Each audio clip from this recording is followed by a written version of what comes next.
Semana número 1, intensivo, teoría de la historia y la prehistoria. Bien, vamos a empezar analizando, ahí para que lo lean mejor, sobre el concepto de historia. La historia es una ciencia social. ¿Por qué es una ciencia? Porque se dedica a la investigación. ¿Porque es social? Porque estudia a la humanidad en conjunto. Los seres humanos somos sociables por naturaleza. Entonces, es una ciencia social que estudia los hechos del pasado, los hechos históricos que son parte de la sociedad del pasado. Los hechos históricos se estudian para comprender el presente y poder proyectarnos a un mejor futuro. Entonces, ese sería el objetivo de la historia. Aprendamos la historia para ser mejores en el futuro, comprendiendo nuestro presente. Ahora viene algo muy importante. ¿Cómo se puede estudiar la historia? La historia se puede estudiar tomando en cuenta dos factores de análisis. El primero sería el proceso. El segundo sería el contexto. ¿Qué entendemos por el proceso? El proceso significa entender las causas y las consecuencias. Las causas y las consecuencias. Es decir, ustedes pueden ponerme cualquier ejemplo de un tema de historia y podemos analizar causas y consecuencias. No sé, pónganme cualquier tema de la historia universal. A ver, escríbanme algún tema que ustedes sepan de historia universal. Cualquiera, para poder analizar causas y consecuencias. En el colegio han llevado historia universal, podríamos. Ya, muy bien, la Revolución Francesa. ¿Cuáles son las causas de la Revolución Francesa? Bueno, que el rey era un monarca absolutista, tenía todo el poder, ¿no? Entonces Francia no aguantó este poder omnímodo, entonces la gente se rebela, ¿no? La burguesía también, ya. Causa de la Revolución Francesa, el poder excesivo que tenía el antiguo régimen.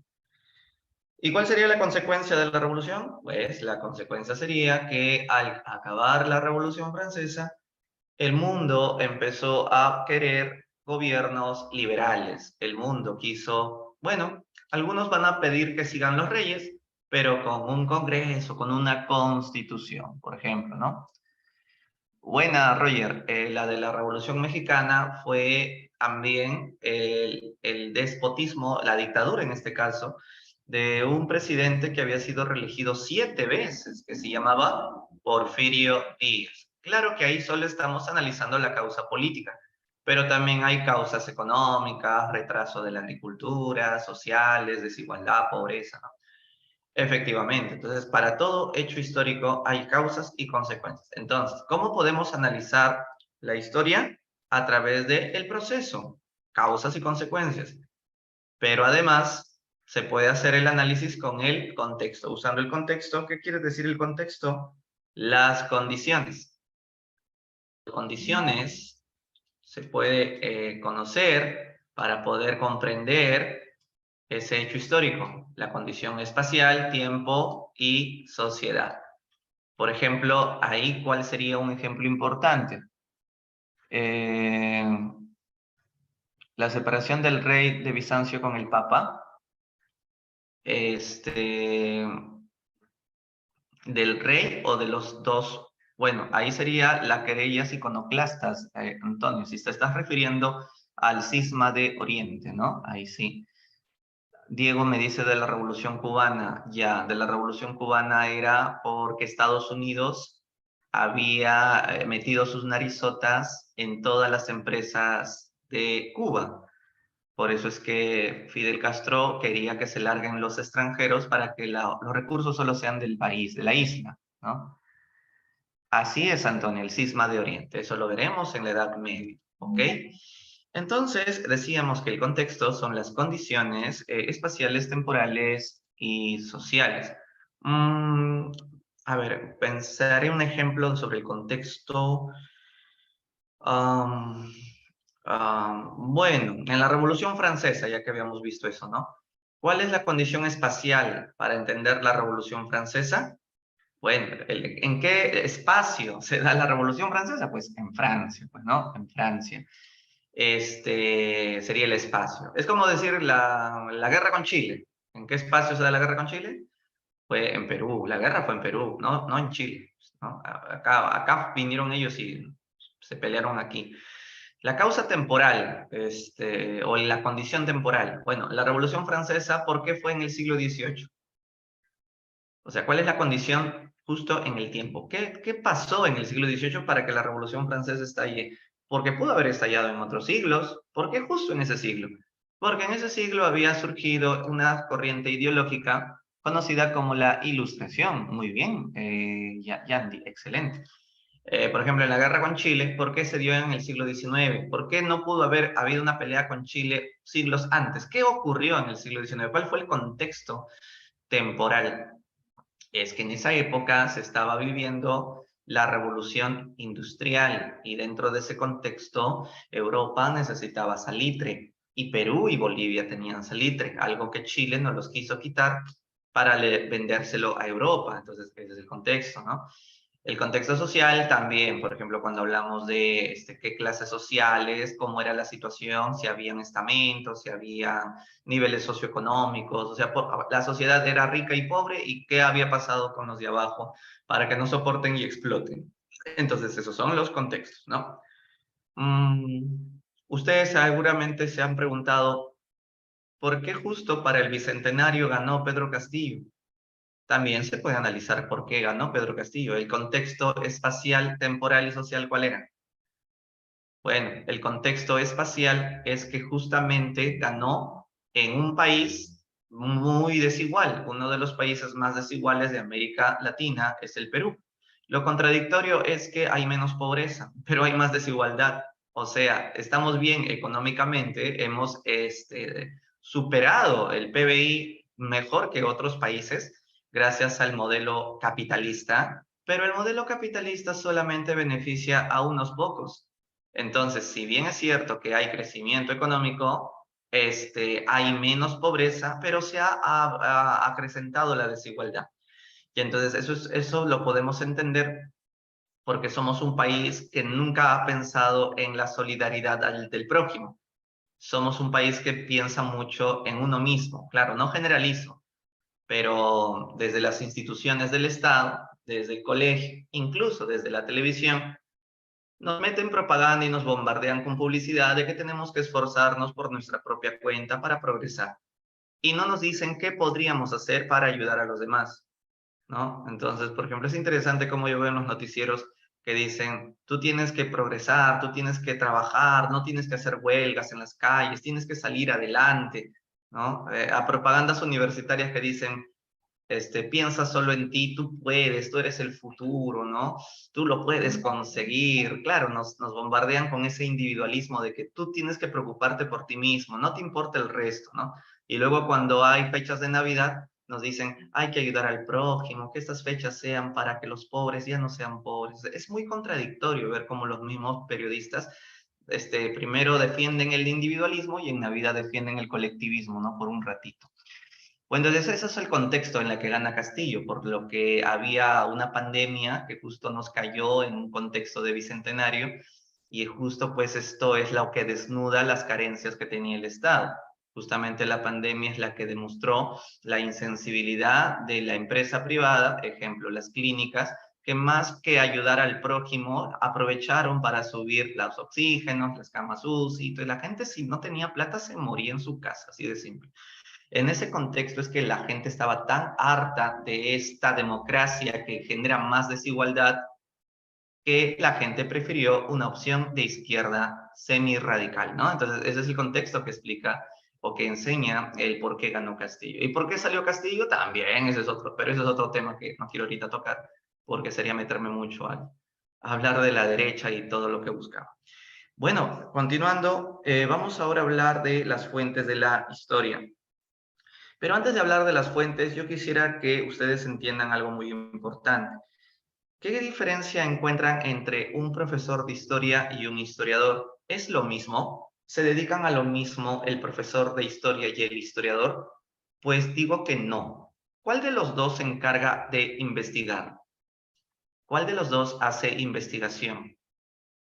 Y seguro se van a equivocar con su respuesta. Muy bien, sabía que se equivocarían. La respuesta no es el historiador, pero tampoco es el profesor de historia. Cuando yo pregunto, ¿quién de los dos se dedica a la investigación? La respuesta son los dos, solo que cada uno en un campo diferente. El historiador se dedica a descubrir hechos históricos usando fuentes, usando documentos antiguos o haciendo excavaciones, buscando a su amigo el arqueólogo que le brinde datos que aún no se sabe del pasado. De acuerdo, eso es investigación. Pero ¿acaso me está diciendo que el profesor de historia no hace investigación?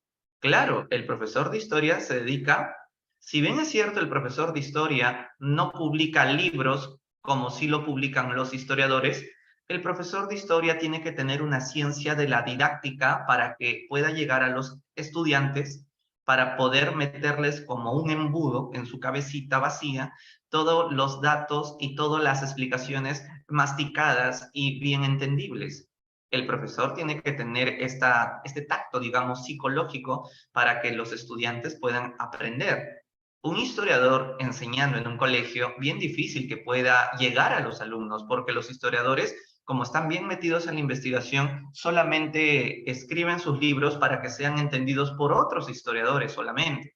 Entonces el profesor lee estos libros de los complejos historiadores para poder decírselos a sus alumnos de una manera muy sencilla y con un lenguaje muy simple, pero de manera rigurosa. Entonces ambos hacen investigación, solo que el historiador lo hace desde otro campo científico. El profesor desde el campo pedagógico, ¿no? Por no decir psicológico también incluyendo. Entonces, los historiadores tienen que descubrir la verdad. ¿Eso es una afirmación verdadera o falsa? ¿Tú qué dices a eso? Los historiadores buscan descubrir la verdad del pasado. ¿Eso es una afirmación verdadera o falsa? ¿Tú qué piensas? Marcos dice falsa. Ok, ¿qué dicen los demás? El historiador busca descubrir la verdad del pasado. Cuando hace sus investigaciones, por supuesto. ¿Sí o no? Perdonen si mis preguntas son bien pendencieras, porque buscan que ustedes tengan un conflicto cognitivo. Ya, pero es importante para que puedan desarrollar las inferencias y hagan bien las preguntas de eco. En realidad, eso es lo que se aspira, ¿no? O sea, ese sería lo mejor, eso sería lo aspirable, pero en realidad eso es muy utópico. Lo que los historiadores y en realidad la ciencia en general busca, o sea, lo ideal es alcanzar la verdad, pero no es fácil pues llegar a eso. A lo mucho, los historiadores pueden descubrir interpretaciones. O sea, en sus investigaciones se puede encontrar interpretaciones nada más. Por ejemplo, un ejemplo de investigación de un historiador sería, y voy a poner un ejemplo de Perú para que lo entiendan más fácil. Si la pregunta fuera, o sea, imagínate una pregunta de tesis, una pregunta para hacer una investigación, sería así. Siempre se parte con una pregunta bien difícil. Ustedes cuando hagan su tesis van a tener que primero plantear una pregunta bien difícil que a ningún ser humano lo ha podido responder, pero tú te atreves a responderlo porque vas a hacer una investigación de tesis por eso. La pregunta que para ustedes se van a reír porque van a decir, eso no está nada difícil, ¿no? Pero en realidad sí lo es. La pregunta es, ¿por qué perdimos la guerra con Chile? A ver, ¿quién se atreve a darme una respuesta? ¿Por qué creen que perdimos la guerra con Chile? Y entonces seguro por ahí están escribiendo, porque en Bolivia nuestra aliada se largó a mitad de la guerra y nos abandonó, ¿no? Tal vez por ahí alguien va a estar diciendo, no, porque el presidente Prado en plena guerra se fugó y nunca regresó. Ya, Yasmín dice, porque no estábamos unidos, de acuerdo. De acuerdo.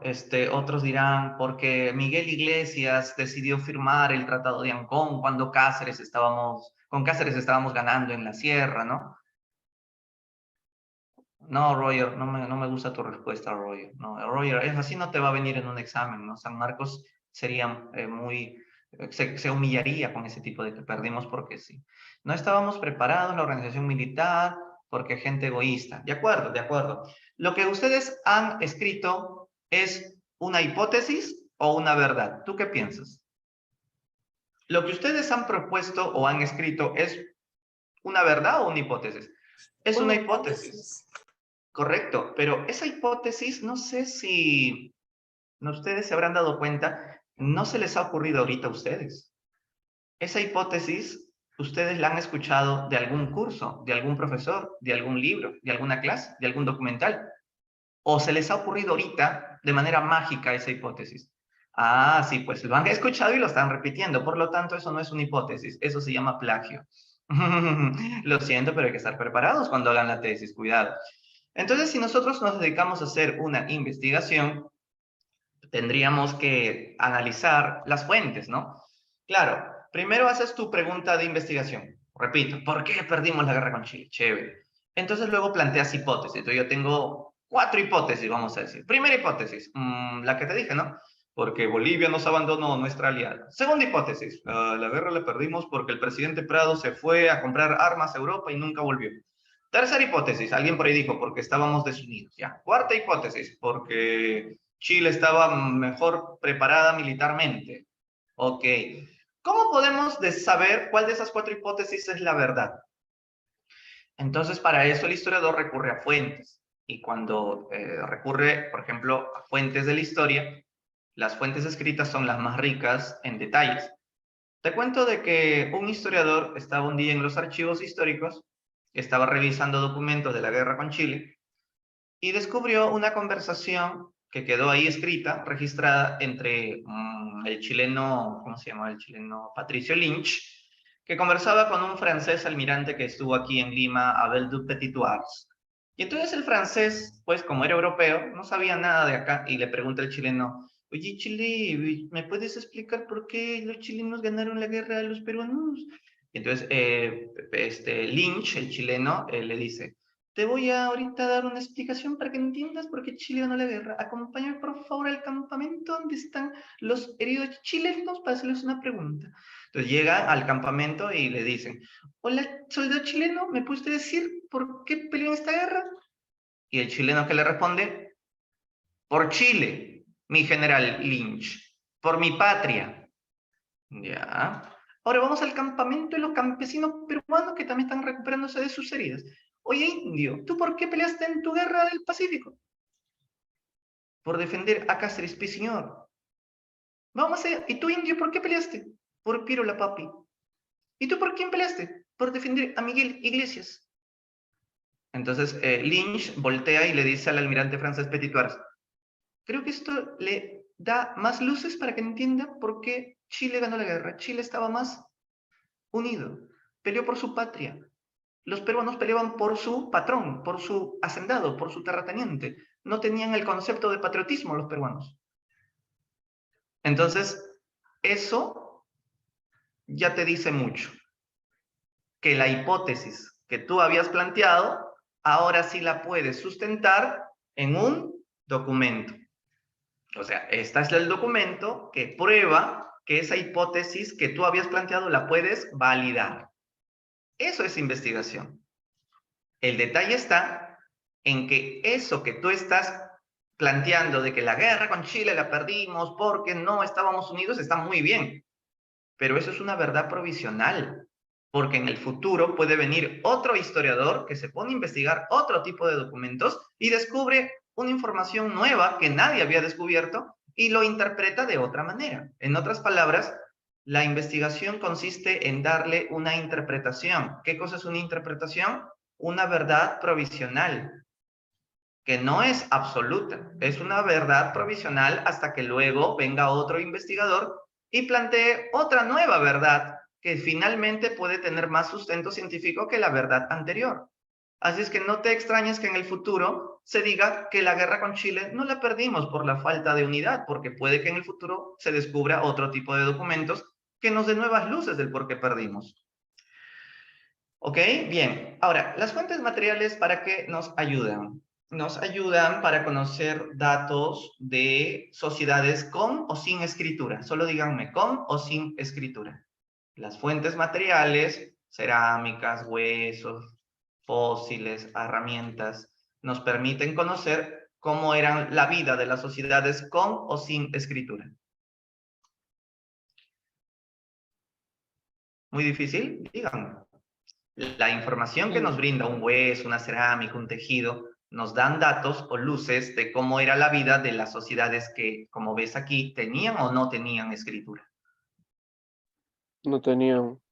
Correcto, las que no tenían escritura, ¿no? Caso de el mundo paleolítico, etcétera, ¿no? De las culturas preincas. Entonces, para eso sirven las fuentes materiales, para que nos den información de sociedades ágrafas. Las fuentes orales nos ayudan a tener información del pasado a través de mitos, leyendas, refranes, pero a pesar de que esto pareciera muy monse porque esto es mito, leyendas, eso no ocurrió en la vida real, profesor. Entonces no ayuda mucho, tú dirás, pero el detalle es que sí ayuda con las fuentes orales vivas. Es decir, ¿qué es una fuente oral viva? Tu abuelito. Bueno, tu abuelito, pregúntale a tu abuelito, oye abuelito, cuando tú tenías mi edad, ¿quién era presidente del Perú? Y él te va a decir, Velasco, seguro. Oye abuelito, qué chévere, o sea, ¿tú has vivido la época de Velasco? Claro, hijo, yo viví toda la época del terrorismo, la inflación, de los apristas. Cuéntame, abuelito, yo estoy preparándome, necesito que tú mismo me cuentes la época de Velasco. Oh, Velasco hizo la reforma agraria. Y si tú tienes un bisabuelito que tiene como 90 y tantos años, él vivió la época de Odría, las persecuciones a los apristas, ¿no? Entonces tu abuelito te va a decir, oh, nieto, el APRA era lo máximo, pero ese maldito de Odría los correteaba. Yo era uno de estos apristas, yo gritaba en las calles, el APRA nunca muere, carajo. Entonces ya, el abuelito un poco subjetivo se va a apasionar, pero te está dando información, ¿no? Del pasado. Entonces eso es una fuente oral viva que está de moda últimamente. También tenemos la fuente audiovisual, que vienen a ser todos los videos o grabaciones, audios y videos que quedan del pasado y hasta ahora han sobrevivido. ¿Alguna vez han visto a Hitler? ¿Quién no ha visto a Hitler? Pero no pienso en una película, sino pienso en el verdadero Hitler, que hay videos antiguos. En internet hay muchos, como hacía su oratoria con su bigotito de brocha. ¿Han visto alguna vez a Alan García cuando era bien flaquito, joven, en su primer gobierno en videos antiguos? Sí, seguro lo han visto. Eso es una fuente audiovisual también. O en internet hay un montón de fuentes audiovisuales sobre cómo Fujimori cerró el Congreso y todo el terrorismo y todo eso. Muy bien, ahora te pongo una pregunta difícil. Esto que te estoy contando de las fuentes de la historia, esta información que te estoy contando de las fuentes de la historia, nos da a entender de que la historia, o sea, esto que te estoy diciendo de las fuentes es por el tipo de información o por la procedencia de la fuente.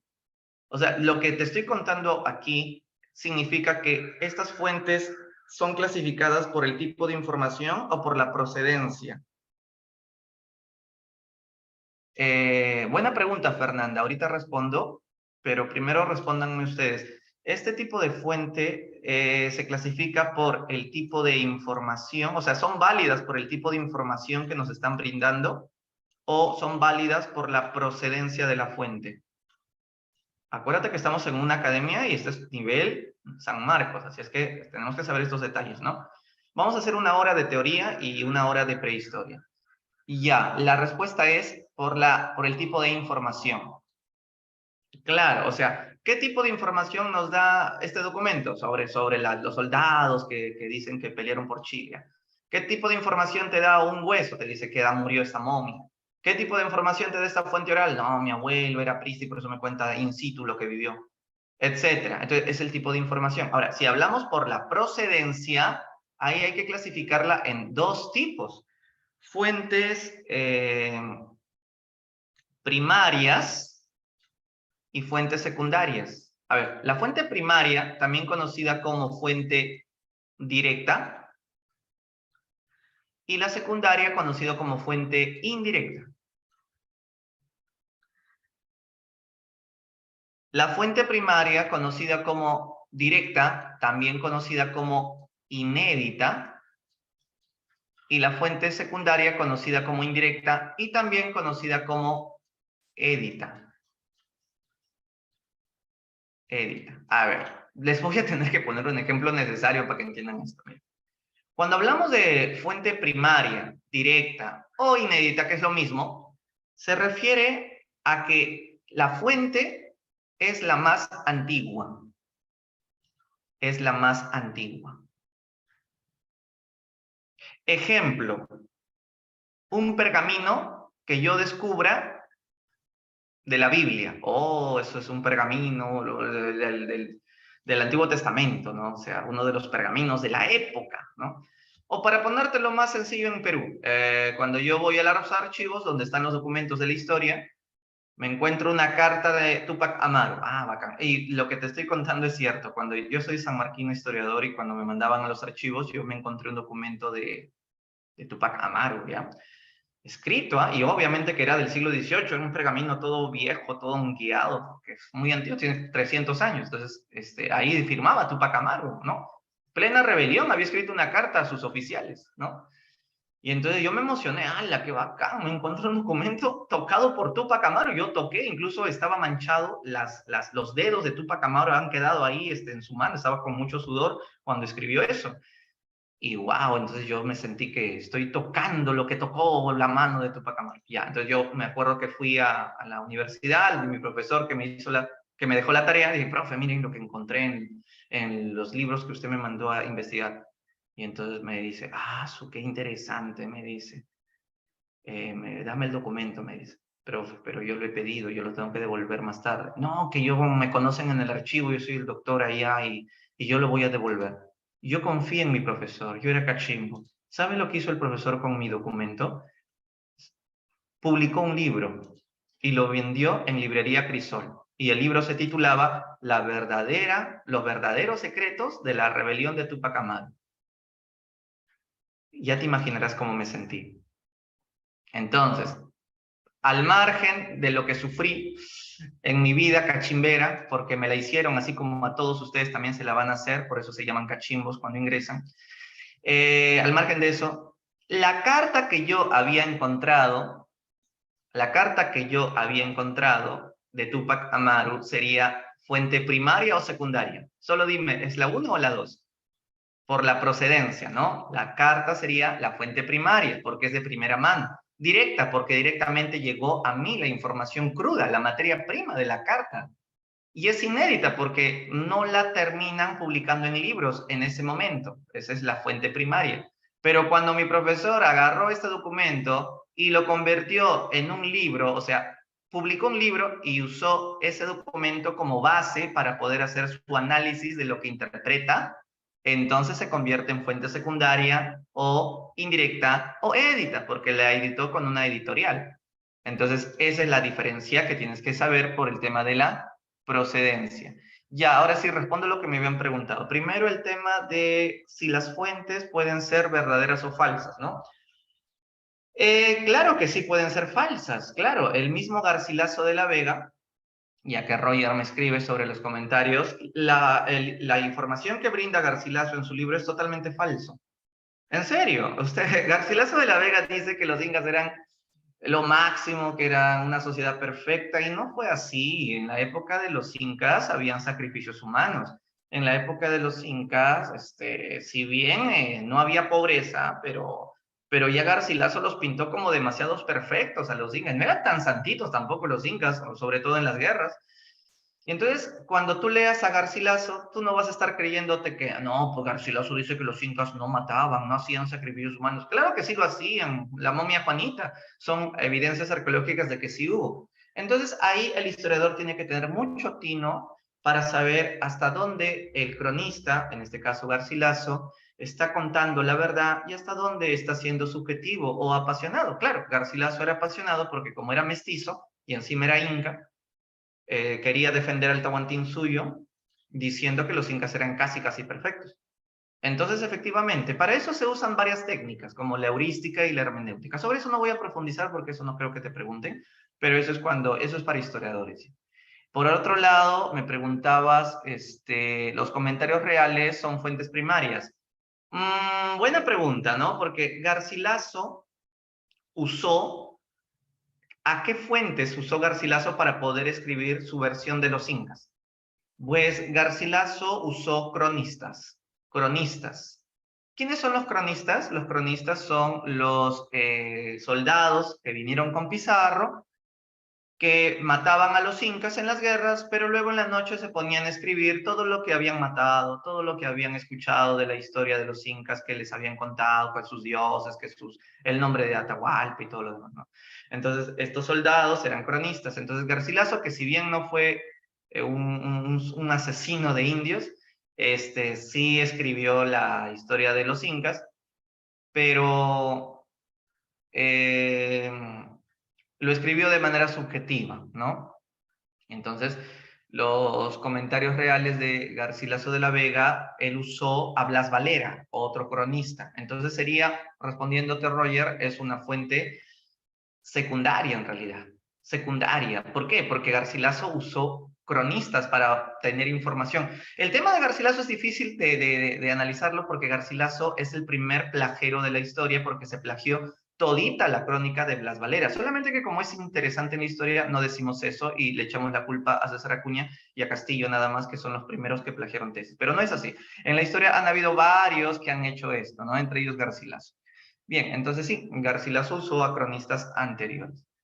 Muy bien, entonces ese es el tema de las fuentes. Y ahora vamos con, mira, estos son los documentos que te mencionaba. En ese tipo de documentos está a Tupac Amaro, es que encontré, ¿no? Estos son documentos viejos y apestosos. Hay que ponerse mascarilla para investigar estos. Si no, te hace daño los microbios. Muy bien. A ver, antes de hablar de la periodificación de la historia, quiero preguntarte, mm, ¿cómo se debe de contar la historia? ¿De manera objetiva o subjetiva? Si me respondes eso, no explico mucho porque eso creo que es sencillo de que... La historia, ¿cómo debe de ser contada, analizada de manera objetiva, ¿no? Objetiva. Claro, porque si lo haces de manera subjetiva, estás tirando agua para tu molino y no es la mejor forma de explicar. O sea, tú crees que yo, si tú me preguntas, ¿usted es de izquierda o de derecha? ¿Qué crees que te voy a responder? ¿Usted es de izquierda o de derecha? ¿Qué crees que yo te respondería? Si tú me preguntaras, profe, ¿usted es de izquierda? ¿Usted es de derecha? ¿Usted es de Castillo o usted es de Porky o Keiko? A ver, entonces tú me dices de izquierda, ya. ¿Cómo sabes que yo soy de izquierda? En realidad, yo no puedo ser de izquierda, pero tampoco de derecha, porque si yo explico la clase desde una visión izquierdista, estoy siendo subjetivo. Tampoco se puede explicar desde un punto de vista de derecha. Tengo que ser objetivo, es decir, yo debo de criticar lo que tiene que ser criticable. Es como un árbitro, porque si no la historia perdería sentido, perdería objetividad, perdería imparcialidad. Bueno, pues como tú dices, hay que tener un punto medio, ser moderado en el apasionamiento para que no se desvirtúe el análisis. Ahora sí, para poder entender la periodificación de la historia, Keller es el que hace esta investigación sobre cómo se debe de periodificar y no, los periodistas son los hombres más subjetivos que se amparan en su libertad de expresión, ¿no? Los periodistas en realidad, como necesitan ganar plata, abren la boca repitiendo lo que la derecha quiere que repitan, porque si ellos se pusieran a hablar en contra del capitalismo, entonces ¿tú crees que las empresas van a hacer publicidad en sus programas? No, entonces te das cuenta cómo la televisión es un negocio que defiende los intereses de la empresa, ¿no? De la empresa privada, nada más, de los grupos de poder. Esa es la verdad. ¿Por qué crees que no existen periodistas como César Hildebrand hoy en la televisión? Porque no sale a cuenta tener un Hildebrand que te va a cambiar toda la mentalidad que desde Willax hasta Canal 9 nos mete en el mismo discurso. Y aunque Willax se corona como el más radical que defiende de la derecha, pues, ¿no? Ya, entonces volviendo a Keller. Keller es el que hace la división de edad antigua, edad media, edad moderna y edad contemporánea. Bueno, aquí primero hacemos la pregunta, ¿no? ¿Por qué Keller considera de que la historia debe de empezar en el año 4000? Si la historia es más antigua que el año 4000. Los Australopithecus, los Homos son mucho más antiguos. ¿Qué tuvo que ocurrir para que Keller diga, no, es a partir de este año que recién empieza la historia? Ahí lo dice, ¿verdad? La escritura. Esto es un punto muy interesante que, por cierto, ha recibido muchísimas críticas. ¿Por qué? Porque Keller está queriendo decir que antes de que se inventara la escritura, los seres humanos eran prehistóricos. En ese sentido, la palabra prehistórica nos suena a primitivo, cavernícola, descerebrado, ¿no? Y entonces, claro, que profe, si el hombre de las cavernas era primitivo, ya, porque era ignorante, porque no sabía leer, claro. En ese sentido, los incas eran retrasados mentales, ¿sí o no? Díganme sí o no. ¿Los incas eran retrasados mentales, brutos y unos ignorantes? La respuesta es que sí, los incas eran brutos, ignorantes, incapaces de mente, porque en los incas no hubo escritura. Entonces, como los incas no conocieron la escritura, ellos también son prehistóricos, y como son prehistóricos, son retrasados mentales. Así es que nosotros nos sentimos orgullosos de estos primitivos descerebrados. ¿Te das cuenta cómo Keller está dando a entender eso? Yo no estoy diciendo que así sea. Esta es la opinión de Keller, ¿no? Entonces, Keller, esa es la crítica, pues, o sea que todas las sociedades que no conocieron escritura son prehistóricas. En ese sentido, los incas estarían en eso. Claro, pero yo estoy hablando de la escritura alfabética, ¿no? Y los quipus hasta ahora no han podido ser descifrados sus códigos de qué es lo que significa. Ese es el tema con los quipus. Entonces, miren, como la primera crítica, ¿no? La primera crítica sería que no necesariamente una sociedad que no sepa leer ni escribir va a ser retrasada mental. Entonces, los incas, mira cuántos pisos ecológicos dominaron, cuántas técnicas agrícolas conocieron, y sin haber aprendido a leer y escribir. O sea, gran imperio, gran estado, nadie se moría de hambre, una extraordinaria organización estatal, y no sabían leer ni escribir. Entonces, bueno, eso no creo que se los convierta en prehistóricos, ¿no crees? Por eso es una primera crítica. Por otro lado, las edades se cortan, ¿no? Antigua, media, moderna y contemporánea. Cuando tú has visto algún libro de historia universal, ¿cuál es el continente en el que más hablan en el libro de historia universal? ¿En qué continente principalmente se centran cuando uno ve los capítulos de la historia universal? Sin duda, en Europa. Europa. Esa es otra crítica, ese es un sesgo. Los libros de historia universal no tienen nada de universal, porque no te hablan casi nada de África, casi nada de las islas de la Polinesia. Nadie conoce la historia de Australia, la historia de Qatar, la historia de Angola, ¿no? Ni de Perú, excepto cuando hablan de los viajes de Colón y hablan un poco de América, pero de ahí ya no se centran más en Europa. Por eso la crítica es que la historia que hace Keller es de un punto de vista eurocéntrico. Pero aparte de eso además, la edad antigua, ¿por qué termina y empieza la edad media? Sí, profe, es que porque pasaron cosas en estos años. Por ejemplo, a ver, solo dime una. ¿Qué pasó en el 476 para que se diga aquí ya acabó la edad antigua y empieza la edad media? En el 476 ocurrió la caída del Imperio Romano. ¿Quiénes destruyeron el Imperio Romano de Occidente? Dime quiénes fueron los que se les atribuye la caída. Los bárbaros. Muy bien. Pero la pregunta es, ¿y qué tuvo que pasar en 1453 para que acabe la Edad Media y empiece la moderna?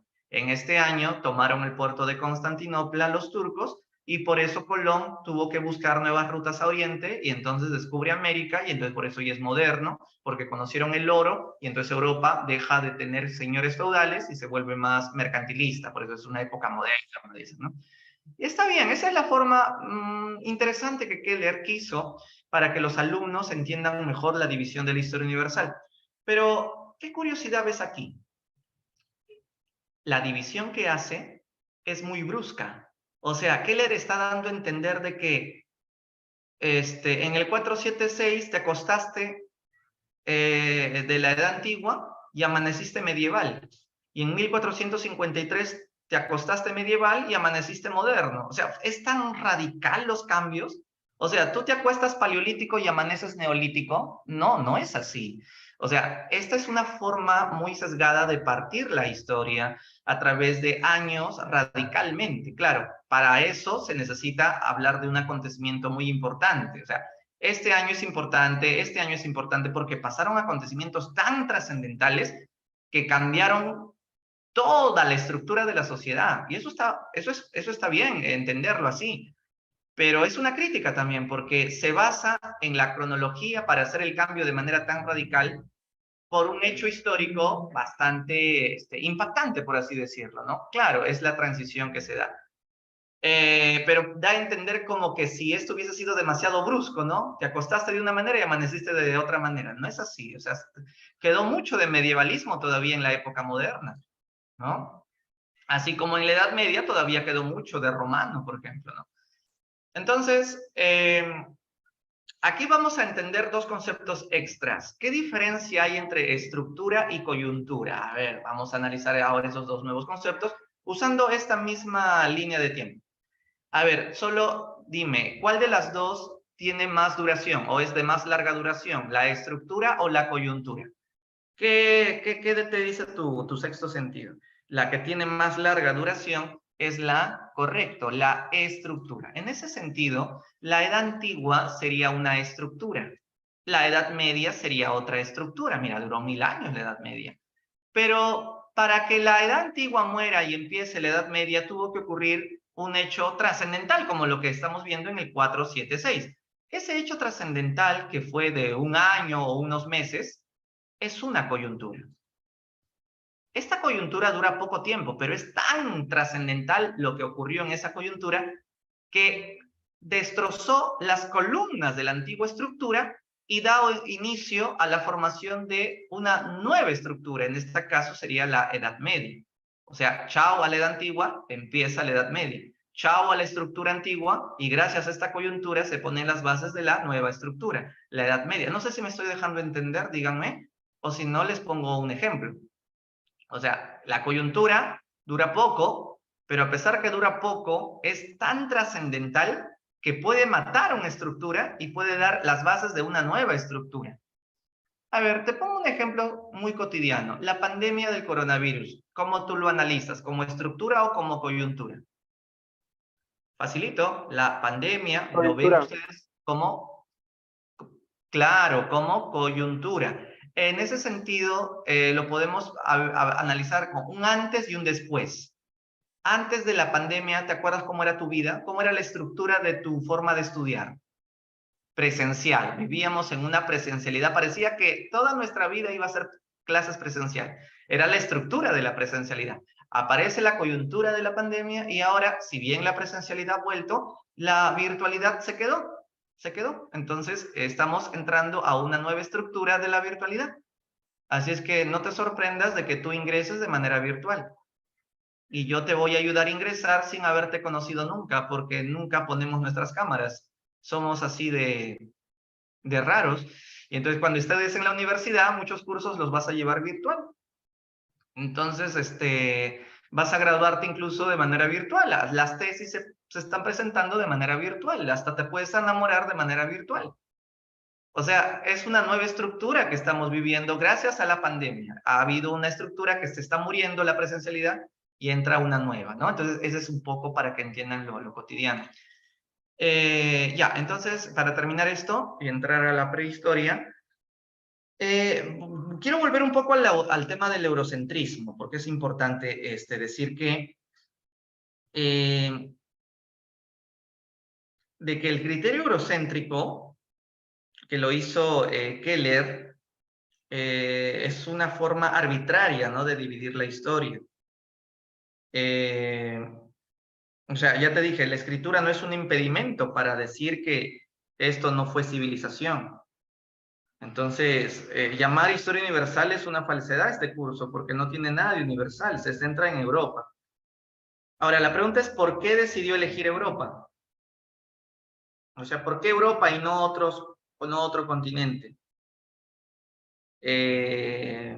Lo que pasa es que Keller,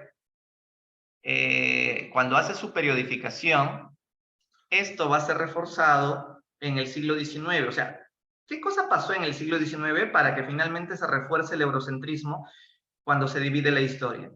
En el siglo XIX, los países ricos de Europa, de que habían hecho su revolución industrial, empezaron a invadir África. No sé si ustedes han escuchado este tema que se llama el imperialismo, que fue la consecuencia de la segunda revolución industrial. Se repartieron el África, hicieron colonias en Asia, en pleno siglo XIX ya.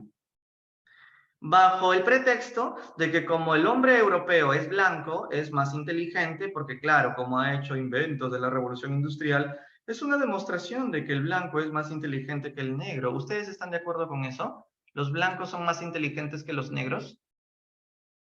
No están de acuerdo. Entonces, ¿cómo explicas que el blanco hizo revolución industrial y el africano no hizo revolución industrial?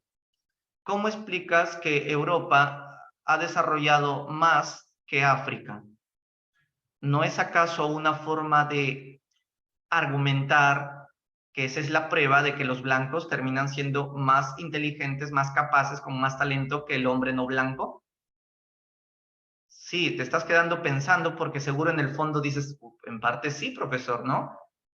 Pero esa forma de pensamiento es el argumento más poderoso que usó el hombre europeo para decirle a los no europeos que como ustedes son pobres, no saben ni leer ni escribir, no han hecho desarrollo capitalista como nosotros, entonces ustedes son inferiores. Ese concepto que por ahí lo escribiste, correcto, es el darwinismo social. Demostrar que hay razas superiores e inferiores desde el punto de vista intelectual. Por lo tanto, si Europa ha demostrado que es la más capaz y que va a civilizar, porque como Europa es católica, no va a matar al negro, ni al asiático, ni al indio, sino los va a civilizar llevándole su religión, una misión civilizadora. Entonces, ahí es donde se justifica más el eurocentrismo, ¿no? ¿Y por qué? Porque ¿quién es mejor? ¿El que estudia o el que no estudia? El que estudia. ¿Quién es mejor? ¿El país que se dedica a la ciencia o el que no se dedica a la ciencia? El que sí se dedica a la ciencia. Ese pensamiento también ha generado tanta creencia en que unos son mejores que otros. ¿Cómo se le dice a la corriente de pensamiento que se basa en que hay que darle valor a la ciencia? Y eso es la corriente que empuja también a reforzar más el Positivismo. eurocentrismo. Se llama el positivismo. Excelente, qué bueno que sepan. Ustedes me dijeron que tienen base y lo están demostrando. Muy bien, chicos. Entonces, con este pensamiento positivista es que se va a generar este tema de la misión civilizadora de Europa, ¿no? Bueno, pero sabes que existen también otras formas de dividir la historia. La más polémica fue la que hizo Carlos Marx, que ya lo veremos en su momento, cuando hizo que la división esto es una porquería, dijo Marx. Así no se divide la historia. La historia se divide de otra manera, decía Marx, ¿no? En que en la edad antigua, perdón, en la prehistoria no se le dice prehistoria, se dice comunistas, comunismo primitivo, el hombre primitivo no explotaba al otro, solo se enfrentaba a la naturaleza. Luego viene la edad antigua, Marx le llama, esto no es edad antigua, esto es esclavismo. Aquí el hombre lo único que le importa es tener esclavos. La edad media no se debe de llamar edad media, eso es feudalismo. Aquí el poder viene de la tierra. Y en la edad moderna y contemporánea hay una sola cosa, capitalismo. Entonces Marx es así, todo lo se basa en lo económico, ¿no?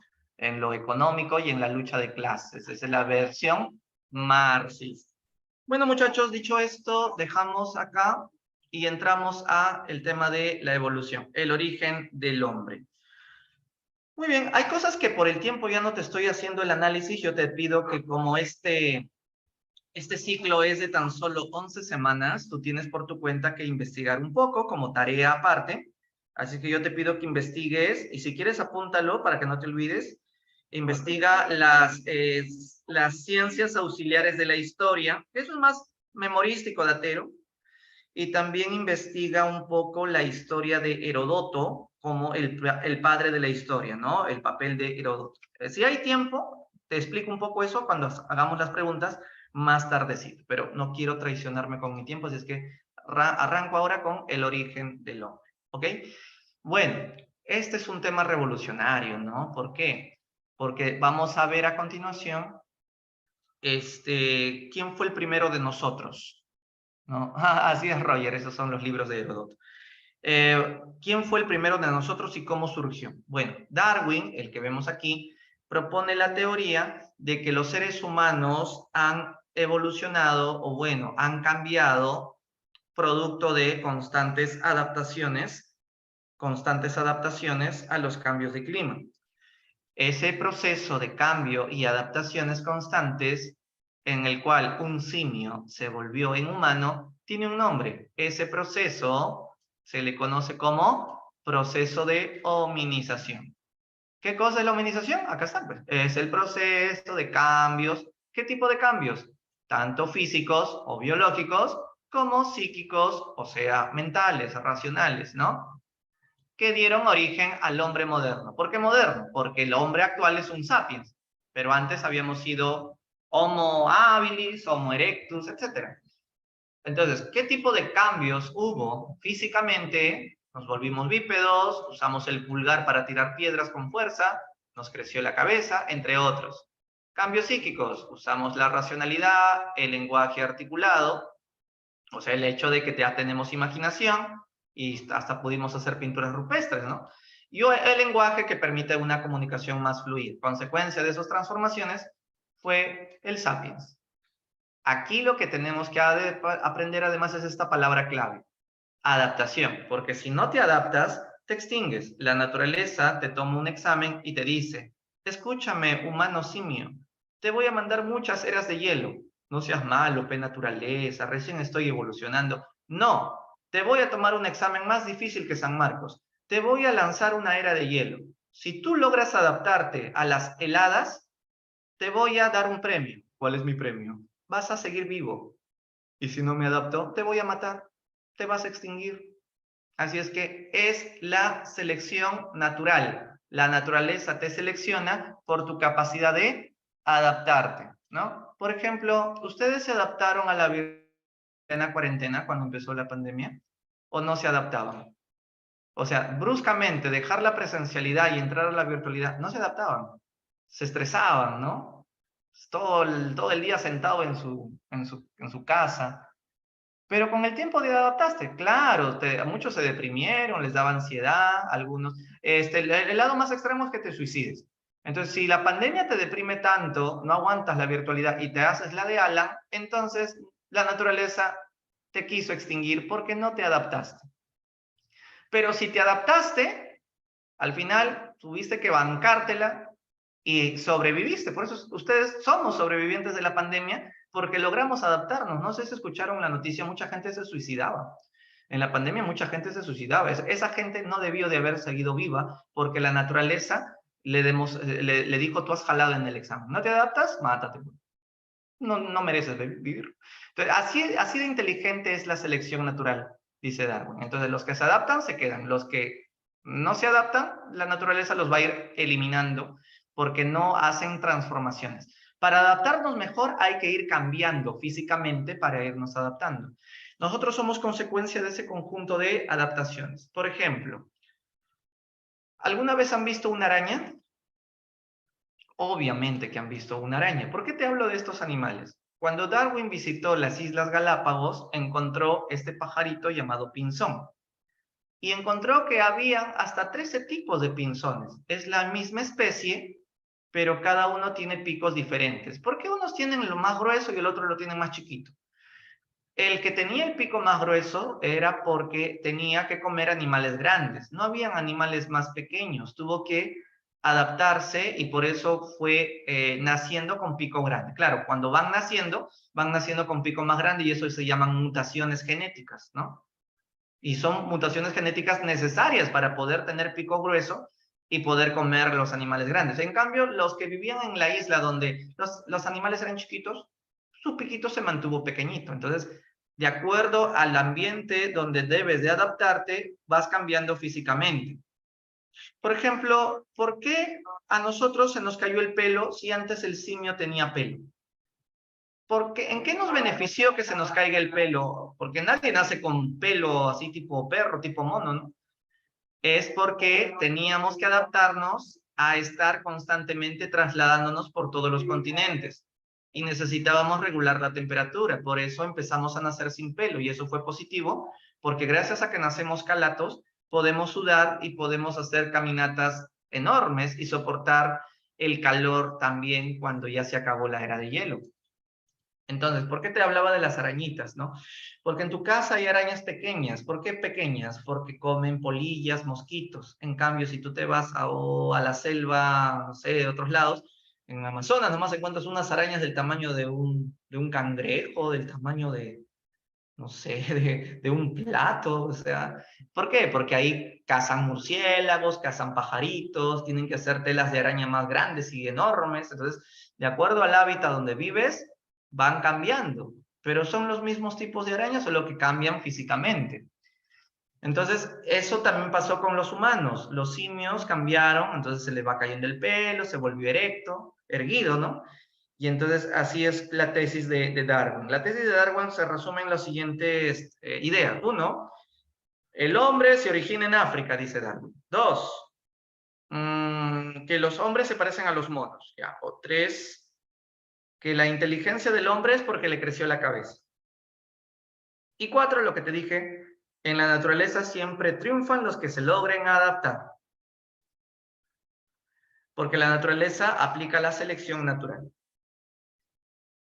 Ok, ahora, ¿qué pasó primero? ¿Nos volvimos bípedos o nos creció la cabeza? ¿Qué creen que pasó primero? ¿Nos volvimos bípedos o nos creció la cabeza?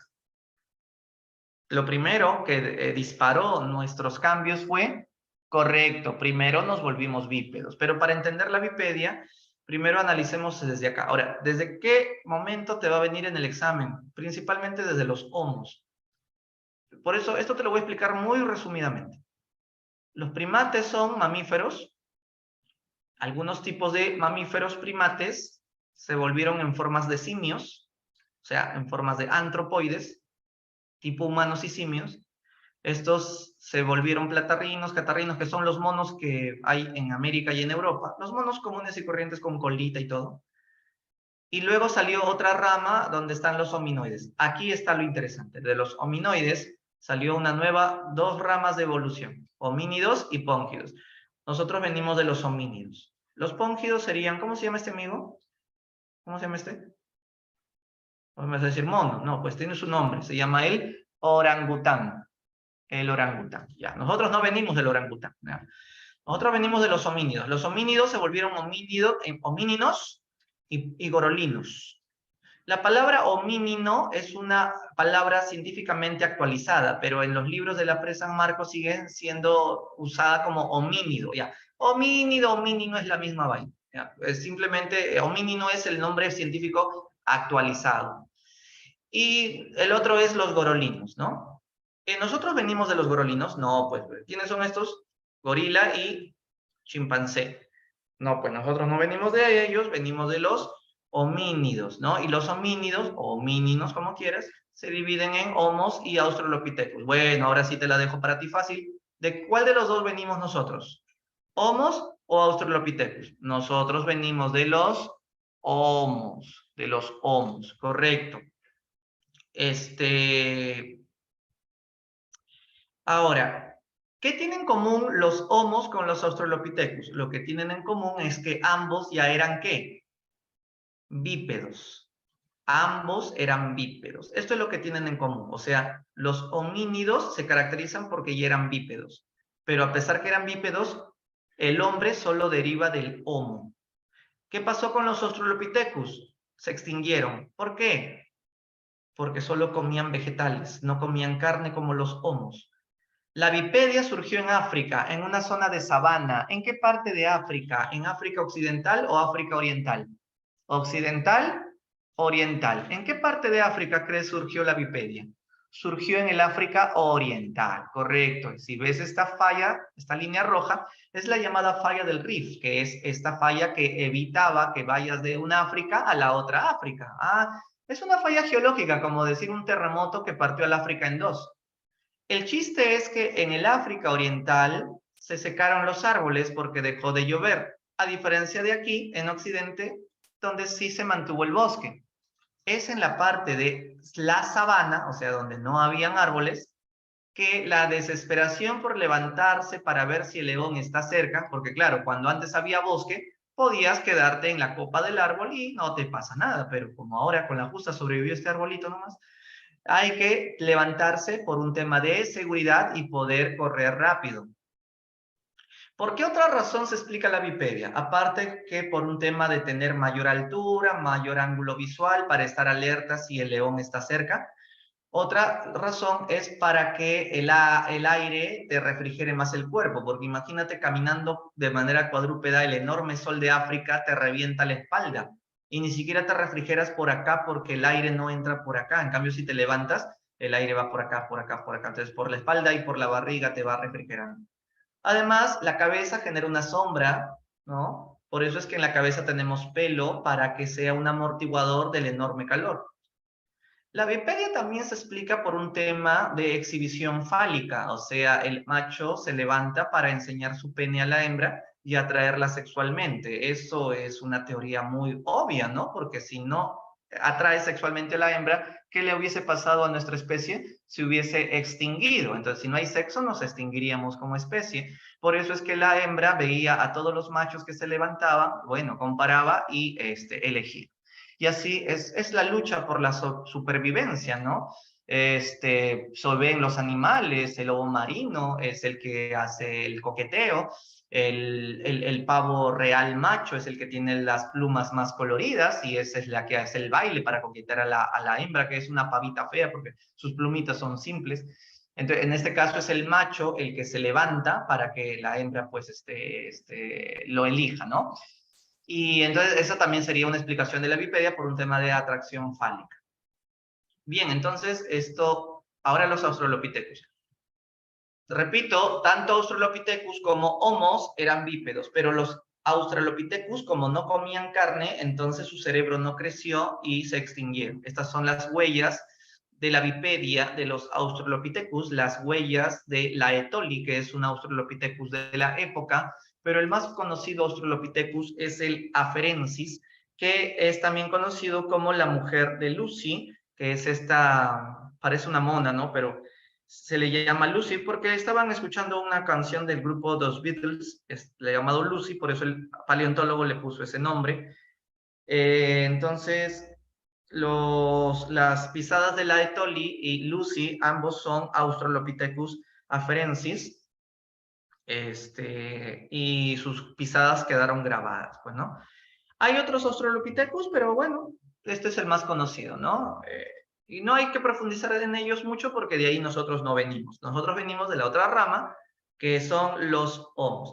Entonces vamos a analizar cada homo. Tenemos al habilis, que, a ver, ayúdame si es que recuerdas, ¿cuál es el máximo aporte del habilis si lo ves en la figura? Él inventó ¿qué cosa? Y lo hizo de piedra. Él inventó algo que Australopithecus no conoció. La Las herramientas herramienta de métricas. piedra, correcto, el arma tallada, ¿no? En piedra para la cacería, ¿no? Entonces esta es la herramienta, ¿no? Ya. Luego viene el erectus ya vemos aquí en la figura el fuego, ¿no? El fuego. El otro homo famoso es el neandertal y aquí tú sabes que su máximo aporte es haber aprendido a enterrar a los muertos y nosotros que somos el sapiens, ¿qué aporte máximo tenemos? El haber aprendido, debido a que teníamos un cerebro más desarrollado, más cognitivo, las pinturas rupestres, ¿no? Claro, en el Sapiens sería pintura rupestre. Ya, esto es en fácil, ahora vamos a profundizar más. Entonces decíamos que el habilis, aparte que es el primer tipo de homo, es el homo más antiguo, tiene 2 millones de años, el homo más antiguo, ¿no? Los dinosaurios, en cambio, existieron hace 60 millones de años, para que compares, ¿no? El primer homo apareció hace poquito nomás, ¿no? Comparado con dinosaurios, 2 millones de años. Hicieron las primeras herramientas líticas. El habilis también tenía mucho pelo, no se le cae el pelo, y permaneció dentro del África, ¿no? Caminaba sin vestimenta, y su lenguaje era de una sola sílaba, o sea, onomatopéyico, ¿no? No conoció el fuego, el Homo habilis no conocía el fuego, así es que comía carne cruda, normalmente el tuétano de los huesos. ¿Qué es el tuétano de los huesos? ¿Alguna vez has visto el hueso del pollo a la brasa? ¿No? Has partido el hueso y se ve como una carnecita marrón o negra entre el hueso. Ese es el tuétano. Entonces, podían comer el tuétano de los ñus, o sea, de los bisontes, de los toros, y ahí había bastante para comer. Entonces, no necesitaba cazarlo, Perdón, sí, necesita cazarlo, pero también podía comer carroña, o sea, las dos cosas podía hacer, pero más se dedicaba a cazarlo, por eso es que se hizo la herramienta. Y usaba el pulgar oponible, o sea, el dedo pulgar para poder coger mejor las piedras y poder tirarlo con más fuerza, ¿no? Entonces, esos son los aportes del hábilis. Del hábilis vamos a ver más profundamente en un momento porque hay más PPT sobre eso.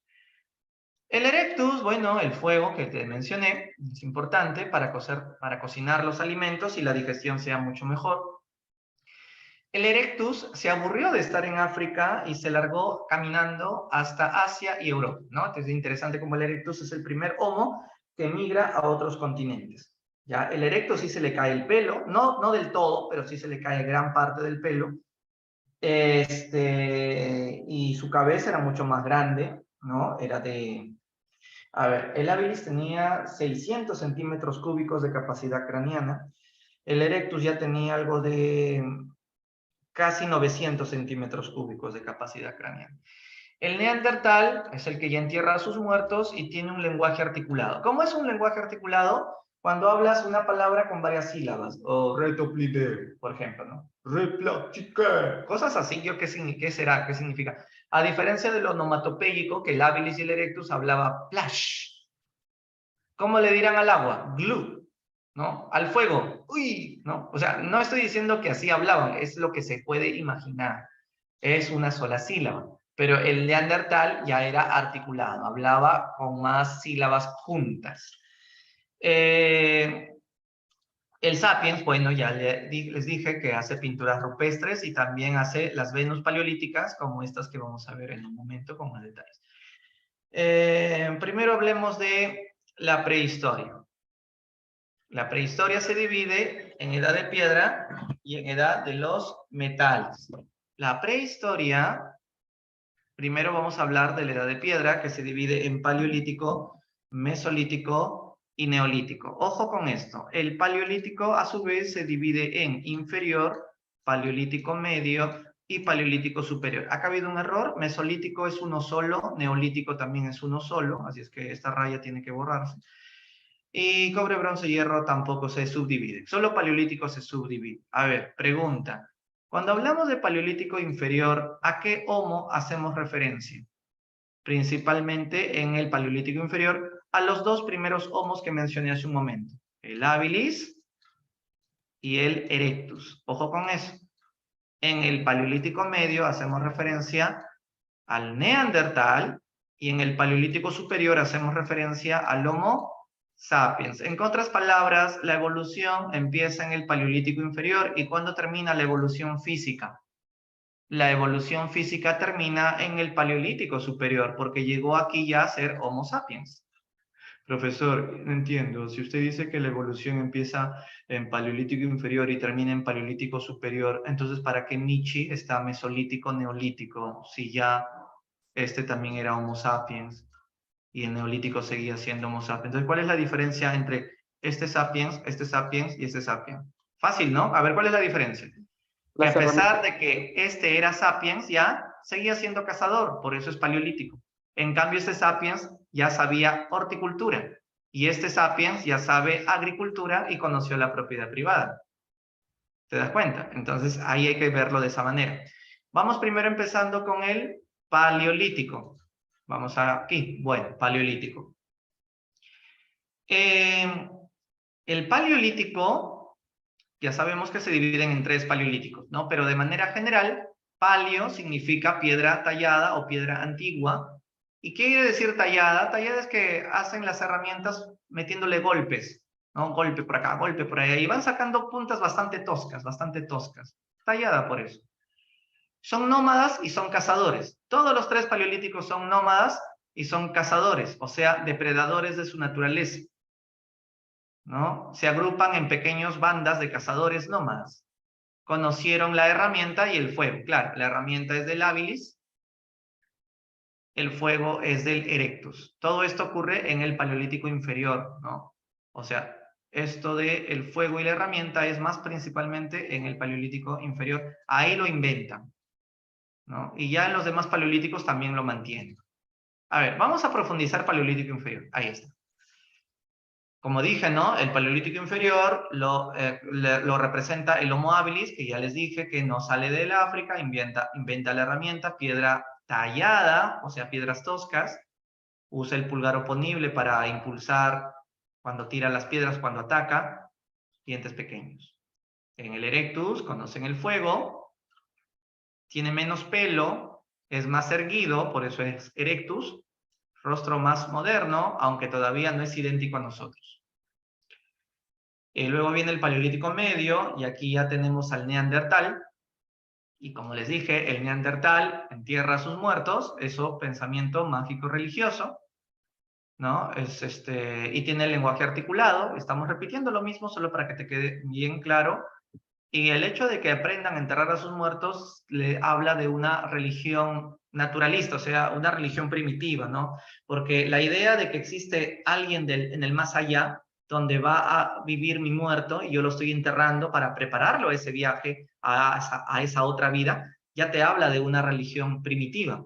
¿Y por qué no una religión ya propiamente, profe? Porque para que sea una religión, 100% religión, tiene que haber la idea de un Dios, de una iglesia, y eso todavía no va a surgir hasta la edad de los metales. Entonces aquí está el Neandertal, y este sería el Neandertal sería este, ¿no? Este es Neandertal. Solo para que, este sería el Sapiens. Compáralo, ¿cuál es más alto? El Sapiens es más alto. ¿Cuál es más grueso? El Neandertal es más grueso. ¿Quién tiene los huesos más gruesos? Neandertal. ¿Quién tiene la espalda más gruesa? El Neandertal. ¿Quién tiene las piernas más gruesas? Oye, chicas, no se emocionen. Te estás emocionando con un Neandertal, alucinante. Ya, o sea, el Neandertal soporta dolores y golpes increíbles. El Neandertal soporta dolores y golpes que el Sapiens no podría soportar. Se dice que soportó climas sumamente severos, ¿no? ¿What? Mejor no voy a leer lo que leí. El Sapiens, o sea, ¿en qué le supera Neandertal a Sapiens? En muchas cosas. En fuerza, se podía romper la pierna y el brazo si es que se caía a un abismo de 200 metros por perseguir a una liebre, y los huesos seguían, soldaban, claro, él se agarraba a sus huesos y los colocaba en su sitio original. Y no le dolía. En cambio nosotros por cualquier cosita ya estamos quejándonos, denunciando, ¿no? Violencia familiar. Pero aquí el Neandertal era extraordinario, ¿no? Tenía herramientas. Se adaptaba a climas mejores que nosotros. Entre Neandertal y Sapiens, ponlos en un ring de box. El Neandertal lo revienta el Sapiens. O sea, profe, ¿eso quiere decir que Neandertal era mejor al Sapiens? En algunas cosas sí. Incluso tenía cabeza más grande. Neandertal tenía, 1500 centímetros de cabeza. El Sapiens solo tiene 1300 centímetros. ¿Quién la tiene más grande? Sin duda, el Neandertal, ¿no? Era de cabeza grande. Y entonces la gran pregunta es, si Neandertal tiene muchas condiciones hasta mejores que las nuestras, ¿por qué se extingue? Esa es la gran pregunta. ¿Por qué se extinguió el Neandertal? No hay respuesta, lo lamento. Científicamente hasta ahora nadie puede responder esa pregunta. Esperemos que en el futuro alguien pueda descubrir la respuesta. Pero Dios estaba envidioso. ¿Qué hablas? No entiendo, Roger. No tomó desayuno, Roger. Chócala. Lo que más me interesa que ustedes entiendan es que el Sapiens, ¿de dónde salió? A ver, si me respondes de dónde salió el Sapiens, ya te consagraste como cachimbo, ¿eh? Porque esa es la pregunta más difícil hasta el momento en esta parte. ¿De qué Homo viene el Sapiens? A ver, profe, deme claves. Mejor te doy estos nombres que ya hemos visto. A ver, ¿de cuál de estos viene el Sapiens? A ver, te doy una pista. El habilis evolucionó a erectus. Hasta ahí todo perfecto. Ya. ¿Y el sapiens de dónde viene? El sapiens viene del erectus. O sea, del erectus salió un sapiens. Y del mismo erectus salió un neandertal. Ya, es correcto, pero no al 100% correcto. ¿Por qué no al 100%? porque hay algunos detalles más complejos para entender, pero la idea va por ahí, sino que yo lo puse así simple para que lo entiendan de un nivel básico, pero si te lo quiero complejizar, la cosa se pone más fregada. Espérate, ¿dónde está mi lápiz? Ah, ya, acá está, mira. Vamos a hacerlo así. Este es el... Uy, ¿qué estoy haciendo? Ah, ya, cambiemos de color. Ya, acá está. Este es el habilis. Ya. El habilis se vuelve erectus. Hasta ahí, clarísimo, ¿verdad? Ahora la cosa se complica, porque hay dos tipos de erectus. El ergaster y el erectus que ya te dije. Profe, ¿qué es el ergaster? Es un tipo de erectus, que es más grande y fuerte. Ambos son de África. Ahora, este erectus, que es este a la vez, y que ya te expliqué, ¿a dónde se largó? Se largó a vivir al Asia y al África. Al Asia y al África. En cambio, el ergaster se mantiene en África. Y el ergaster que se mantiene en África se fue a España al final, a España, y cuando llega a España, crea al Homo antecesor. El antecesor. Este antecesor, repito, es de España. Y cuando ya está en España, este antecesor da origen a el Heidelbergensis. Ah, su profe, mucha vaina, ¿no? Sí. Pero el Heidelbergensis, y este sí ya tú lo conoces, da paso al Neandertal. Ahora, ¿el Neandertal dio origen a quién? Dio origen a ninguno. El Neandertal con el tiempo se extinguió, como te decía hace un momento.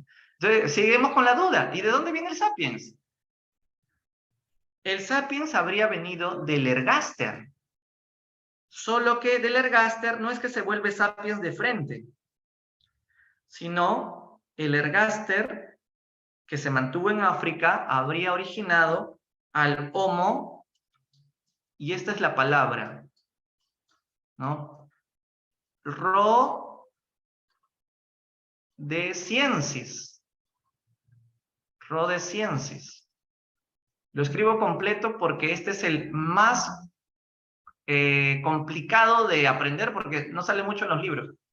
Y este Rhodesiensis es el que crea al Sapiens. En África. Ojo, el Sapiens más antiguo aparece en África. Tiene 200.000 años. Ahora, muchos de ustedes seguro está preguntándose en casa, profe, pero en mi colegio me hablaron del Homo sapiens de Cro-Magnon, que es desde Francia. Y ahora usted me está diciendo que el sapiens es africano. ¿Cómo es? ¿Me engañaron en el colegio o qué fue? ¿Han escuchado hablar del hombre de Cro-Magnon, el sapiens que se encontró en Francia, en Dordoña? Lo que pasa es que el sapiens más antiguo es el africano, pero este sapiens africano, adivina qué continentes pobló. La respuesta es fácil, todos los continentes, incluyendo América. Obviamente que cuando llegue a Europa, ahí se convierte en Cro-Magnon. Por eso el Cro-Magnon solo tiene 50.000 años. ¿Por qué? Porque el más antiguo era el sapiens africano de 200.000 años. ¿De acuerdo? Entonces, Fernanda, te soy sincero, no sé si no he escuchado nunca del bodoensis o es que como son tan difíciles seguramente te refieres al rhodesiensis. Si te refieres al rhodesiensis, bueno, ya te lo expliqué. Lo que pasa es que hay tantos fósiles que algunos ya pasaron, digamos, al olvido. Entonces no se hagan bolas con tantos nombres complejos.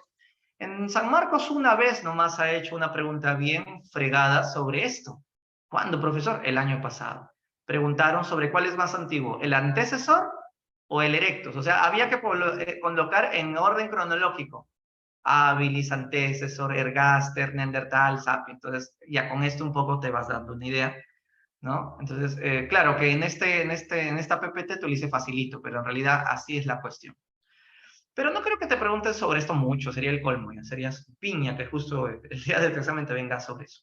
Pero ahí está, por si acaso. Volviendo, entonces, entonces el chiste es este, pues, ¿no? O sea, el sapiens no viene de Neandertal, sino que Neandertal, tengo que volver. Neandertal se quedó viviendo por un lado y el Sapiens por otro lado. ¿Pero qué creen que pasó un día? Cosas de la vida se conocieron. Que tú puedes nacer en el otro lado del mundo, pero tú no sabes la casualidad. Algún día te vas a conocer con la persona menos indicada. Y el Sapiens y el Neandertal se habrían conocido. Y al haberse conocido, ¿eso fue bueno o malo? El haberse conocido fue una mala opción. ¿Por qué? Porque el Sapiens tuvo sexo con Neandertal. No entre hombres, sino es para que... O sea, el Sapiens se hibridó sexualmente con Neandertal.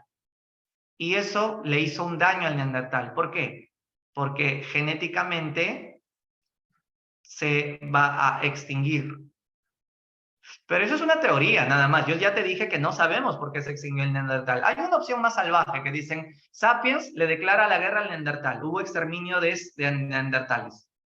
No sé, no me convence. Otra teoría es que simplemente el Neandertal se extinguió porque como tenía la cabeza más grande, en el momento de que la madre diera a luz en el parto, no podían nacer por tremenda cabeza. O sea, pregúntale a tu mamá, mamá, ¿te dolió cuando nací? Y tu mamá te va a decir, maldito, todo lo que sufrí en el hospital, tu cabezota, que atracado me quedaste. Pero a pesar de eso, naciste porque tu cabeza es solo 1300 centímetros. Pero imagínate una neandertal con 1500 centímetros. O sea, esa madre, ¿cómo quedaba después de tal parto? Quedaba deshecha. Ya ni pararse podría, ¿no? Entonces, moría la madre y moría el hijo atracado en pleno parto. Eso explicaría que Neandertal se extinguió. Ahora, la pregunta es, ¿por qué Neandertal tenía cabeza más grande que el Sapiens? Al parecer, la naturaleza lo seleccionó a Neandertal para que él sea el más inteligente y el que se quede a dominar el planeta, no el Sapiens. Pero parece que a la naturaleza se le pasó la mano y ya le dio demasiada cabeza. Y al darle demasiada cabeza, eso fue un factor en contra para que se extinga. Entonces nosotros nos hemos quedado de casualidad. La naturaleza no nos quiso a nosotros, quiso al Neandertal. Pero la cabeza le jugó en contra. Nosotros somos una casualidad de la vida. Nosotros no debiéramos de haber poblado el mundo. Neandertal era amo y señor que debió de haberse quedado. Pero a veces las cosas pasan como no debieron de haber pasado. Sí, pues, o sea, pero todo eso sigue siendo solo hipótesis, nada más, solo es hipótesis.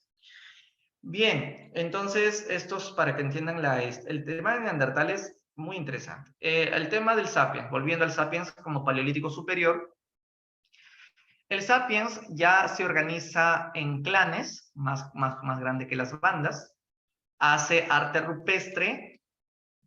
Y la pregunta que va a venir sobre esto es, ¿por qué pintaban en las cavernas? ¿Cuál es la respuesta que tú has aprendido hasta ahora? Pintar en las cavernas obedecía a la necesidad de... La respuesta más conocida que nos enseñan es para presagiar una buena cacería, ¿no? Para que yo dibujo al animal siendo asesinado, entonces con eso creo que como el animal está muriendo en la pintura, en la vida real será más fácil cazarlo. Eso es bueno, esa es una buena respuesta.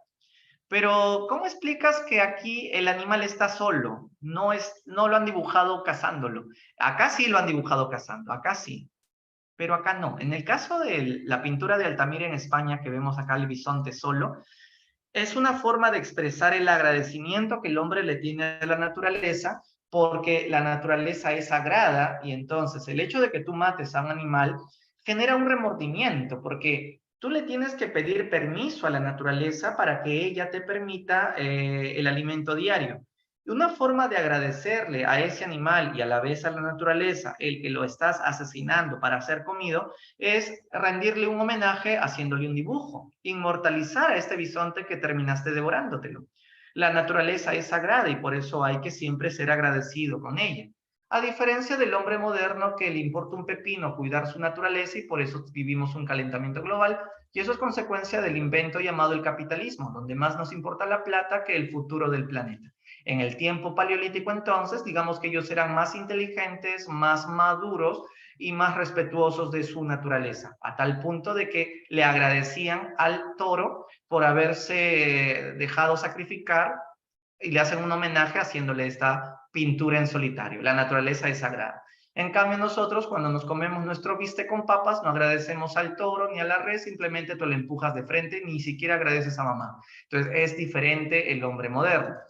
En el caso de las Venus paleolíticas, estas mujeres gordas y rechonchas representan la vida. Representan la vida que brinda... A ver, ¿quién crea la vida? ¿El hombre o la mujer? ¿Quién crea la vida? ¿El hombre o la mujer? La mujer. Mentira, que estas feministas, hombre. Los dos crean la vida. O sea que sin el hombre la mujer no puede quedar embarazada. No me digan que todavía siguen creyendo en la cigüeña. Bueno, seguro todavía se habían quedado en ese nivel. Pero la vida la crea la mujer con ayuda del hombre. El detalle está en que la época paleolítica, el hombre no sabía que por culpa suya su amiga había quedado embarazada. Entonces, el hombre paleolítico no ha descubierto su potencia sexual aún. Cree que si la mujer sale embarazada es porque ella es superior al hombre. Y como el hombre se siente chiquito o inferior a la mujer, porque el sueño del hombre es quedar embarazado, o sea, chicos, ¿ustedes hubiesen querido ser los que salgan embarazados y la mujer no? No sé si alguna vez lo han pensado, pero el hombre no solo le tiene envidia a la mujer, porque justo ella es la que trae a los bebés y yo no puedo. No solo envidia, sino admiración. Por eso es que le celebra esa admiración creándole estas esculturillas, tanto de hueso, de madera o de piedra, llamándose las Venus paleolíticas. Por eso es que los enormes senos que representan la alimentación del bebé, las enormes caderas y el vientre abultado en símbolo de embarazo. Del cuello para abajo hay fertilidad. Del cuello para arriba no hay nada de fertilidad. Por eso no les interesa poner ojo, nariz, ni boca, ni orejas. No es porque no saben. Si pudieron haber hecho tremendo cuerpote, ¿por qué no pudieron haber hecho ojo? Simplemente al hombre, que es lo único que le importa al ver a una mujer. Del cuello para abajo, del cuello para arriba. El hombre solamente le importa del cuello para abajo porque del cuello para abajo está todo lo que es necesario para la fertilidad de ella. Por eso cuando ustedes pasean por la calle y ven a una chica bonita, si le ven del cuello para abajo, se han quedado en paleolítico. Si le ven del cuello para arriba, ya están civilizados, ¿no? Ya, entonces ustedes saben en qué nivel se encuentran. Bueno, entonces las Venus paleolíticas obedecen a esa necesidad de culto a la fertilidad de la mujer. Muy bien, y ahora vamos a ya entrar al Mesolítico. Hace 15.000 años entonces se acabó la era de hielo, en el Mesolítico se inicia el Holoceno, es decir, el clima se hace más caluroso, y eso es el Holoceno, donde época de calor. Y aquí los humanos se vuelven seminómadas, ¿no? Es decir, un tiempo nómadas, un tiempo sedentarios, siguen organizándose en clanes. En realidad, Mesolítico es principalmente clanes. Paleolítico es principalmente bandas, aunque en el Paleolítico superior lo leímos, algunos ya se formaron como clanes, pero para que no te hagas bolas, Paleolítico es bandas, Mesolítico es clanes.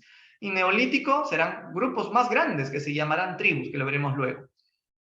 En el Mesolítico nace la horticultura, que es la horticultura, el inicio de la domesticación de las plantas. No es agricultura porque lo único que has aprendido es meter la semilla, echarle agua y nada más. Aprendes también a domesticar animales, entre ellos el perro, que es el más antiguo domesticado para ser nuestro compañero.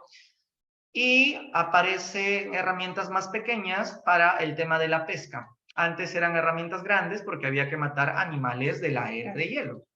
El Mesolítico dura poco tiempo, es un tránsito al Neolítico. El Neolítico es mucho mejor porque la piedra se hace pulida, o sea, una piedra más trabajada. Y claro, tú dirás, profe, ¿en el Neolítico seguían siendo cazadores? No, ya no. Entonces, ¿para qué usan piedras? ¿Las piedras no son acaso para la cacería? No. La piedra pulida del Neolítico no la usa para cazar, sino ¿para qué la usan? La usan como herramientas para la agricultura. Una hoz, un martillo, una azada para hacer hueco a la tierra. O sea, no es tanto para la cacería, es más como tecnología avanzada para la agricultura, porque eso ya lo conocen. La horticultura del Mesolítico se vuelve agricultura en el Neolítico. Al haber la agricultura, ¿la comida sobra o escasea? Fácil, la comida sobra, generando excedentes. Esos excedentes generan el surgimiento del trueque. Al haber tanta comida, ¿cómo lo celebra la población? A ver, cuando tú estás feliz, ¿cómo lo celebras? El día que ingreses a San Marcos, ¿cómo lo vas a celebrar? ¿Tienes algunas ideas? Ya, a ver, pensemos. En el Neolítico, cuando hay mucha comida, ¿cómo lo celebran? Teniendo más hijos, ¿no? Entonces, esa es la forma de celebrar. Por eso la población crece y entonces ahora hay tribus. ¿Así tú lo vas a celebrar también como Neolítico? Ok, buen provecho. Entonces, aquí eran tribus. Y también surge la arquitectura megalítica, que en un momento te voy a enseñar un cromlech. Y a esto se le llama revolución neolítica. ¿Revolución por qué? Porque el invento más genial que fue revolucionario es la agricultura. Entonces, ¿dónde se han encontrado las evidencias más antiguas de agricultura? En este espacio conocido como la media luna fértil o creciente fértil, que es el espacio que une tres países, Egipto, Siria y Mesopotamia, hoy día Irak. Es aquí donde se han encontrado las semillas y las plantas más antiguas de la humanidad, en el cercano oriente, aunque eso no significa de que no se hayan encontrado en otros lugares del planeta también agricultura muy antigua. Increíblemente en Perú, en China, India, en México también se han encontrado evidencias. Claro, en Perú, por ejemplo, Nanchoc tiene agricultura como horticultura de casi 10.000 años, o sea, está por ahí con el tema del cercano oriente, ¿no? Pero esto siempre es más antiguo, siempre, ¿no? Aparece la propiedad privada. Con la agricultura, la tierra se va a apoderarse la gente de la tierra porque de ahí va a ser su sustento. Algunas casas como los palafitos, mira estas herramientas mira, compara con las talladas que eran del paleolítico súper toscas, estas son súper finas. Acá tengo otra mejor. Ahí está, mira, para moler granos incluso, ¿no? Para eso se hace este tipo de piedra con la mejor tecnología. Neo, por eso es nuevo, piedra nueva. Tejido, cerámica, aquí también surgen las especializaciones, lo que también se conoce como división social del trabajo, ¿no? Cuando tú te especializas en cerámica, otros en telas, otros en agricultura. Los cromlech son enormes megalitos, se cree que fueron como una especie de cementerios para dejar a los muertos a flor de tierra al lado de las piedras como que podrían ser una especie de lápidas. Otros dicen que era para saber cuándo va a salir el sol, era una forma de pronosticar algún calendario, todavía sigue en investigación. Lo que sí no podemos negar es que son enormes piedras o megalitos del Neolítico. Como la población creció en tribus, entonces surgieron grandes aldeas, pero algunos científicos debaten de que esto no se puede llamar aldea, es demasiado grande, tiene como 500 casitas. Esto sería una ciudad. El detalle es que la palabra ciudad es también un debate, porque si hablamos de ciudad hablaríamos de estado, y en el Neolítico no podemos hablar todavía de un estado, es muy temprano para hablar de un estado. Por eso es que es la teoría, digamos, más consensuada es que esto, llamado Catalcuyuk, hoy Turquía, es una ciudad no estado, o sea, una ciudad no estado, o sea, ni chicha ni limonada. O en todo caso otros le llaman una mega aldea, ¿no? Pero estado, no. Estado, no. Podría ser una especie de ciudad, pero todavía no tiene más características para que se le llame estado. Entonces, todo esto es en el Neolítico. No te olvides, en el Neolítico ya hay agricultura. En el Neolítico aparecen personas que miran el cielo para pronosticar cuándo va a llover y cuándo no va a llover. Entonces, en el Neolítico se habla de estratificación social. Unos pronostican y otros campesinos escuchan los pronósticos. Pero a pesar de eso, tampoco hay Estado, porque para que haya Estado se necesita ciudades, ejército, burocracia, leyes, y eso recién sabes dónde va a haber en la edad de los metales. Eso recién surge en los metales, cobre, bronce o hierro. En el bronce principalmente aparece el estado. Primero vamos a ver el cobre, acá está. El cobre, que aparece en el año 5000 antes de Cristo, es un tránsito porque van dejando la piedra, se va desplazando la piedra, y se va a emplear el cobre como un metal para hacer adornos, algunas herramientas, pero sobre todo para hacer algunos elementos lujosos, como algunas campanas que se han encontrado. Pero no es tanto para matar gente ni para guerras, porque en realidad el cobre es muy débil. Por eso es que en el 3500, y este año sí es importante ponerlo, en el 3500 antes de Cristo, se usa ya el bronce como un metal más resistente, y aquí es donde aparecen las primeras ciudades-estado. Las primeras ciudades-estado, o sea, ciudades es revolución urbana, el estado, porque dentro de cada ciudad hay un estado. Uruk. Ayúdame porque hace rato no me hablas. Ur y Uruk, ¿a qué civilizaciones pertenecieron? Dímelo. ¿Has escuchado hablar de las ciudades-estado más antiguas? Uruk, ¿a qué cultura perteneció? A Mesopotamia, excelente. Y Mesopotamia tenía varios pueblos, uno de ellos eran los sumerios. Es a partir de la Edad de Bronce entonces que aparecen las grandes culturas o las grandes civilizaciones de la Edad Antigua. Sumeria, Egipto, China, India, hasta Grecia y Roma, ¿no? Por eso acá está etcétera. Pero claro, ellos van a usar bronce todavía. Es la época donde se domestica el caballo, bueno, acá no lo dice, aparece la escritura cuneiforme y jeroglífica. Esta es una escritura tipo cuneiforme. Cuando la próxima clase hagamos Mesopotamia, te voy a enseñar las tablillas cuneiformes más detalladas. Y también ya podemos hablar de armas y guerra, sí, de hecho que hay guerras, pero hay pocas guerras todavía, no es mucha. O sea, hay esclavos, sí, pero poquitos. O sea, no es la época de grandes imperios esclavistas. Todavía no, todavía no. Es a partir del año 1500 que el bronce va a ser cambiado por el hierro, porque el hierro es recontra resistente. Si bien el hierro es feo, no brilla como el bronce, que es más bonito, el hierro sí va a ser usado para las guerras más espantosas. Entonces el hierro lo llevaron los hititas de Turquía a Europa, aparece la escritura alfabética, es la escritura que estás leyendo en esta PPT, por ejemplo, el alfabeto, el abecedario, creación de Fenicia, por cierto. Aparece la moneda, donde los fenicios lo van a difundir por todo el Mediterráneo en sus grandes comercios. Aparecen carros de guerra, los primeros tanques eran de los asirios. Se consolidan las conquistas militares, por eso se habla de imperios esclavistas, donde también la esclavitud va a ser masificada. Y también algunos códigos, como el código de Dracón o la ley de las 12 tablas de Roma. O sea, en otras palabras, si en el bronce apareció Mesopotamia, Egipto, China, India, Grecia y Roma, en el hierro se mantiene Mesopotamia, Egipto, China, India, Grecia y Roma, solo que ya no usan bronce, usan hierro. Por lo tanto, la edad antigua empieza desde el bronce y continúa en el hierro. O sea, la edad antigua pasa por dos fases, bronce y hierro. Solo que ahorita no vamos a tener tiempo de explicarles todas las culturas, eso es otra clase todavía.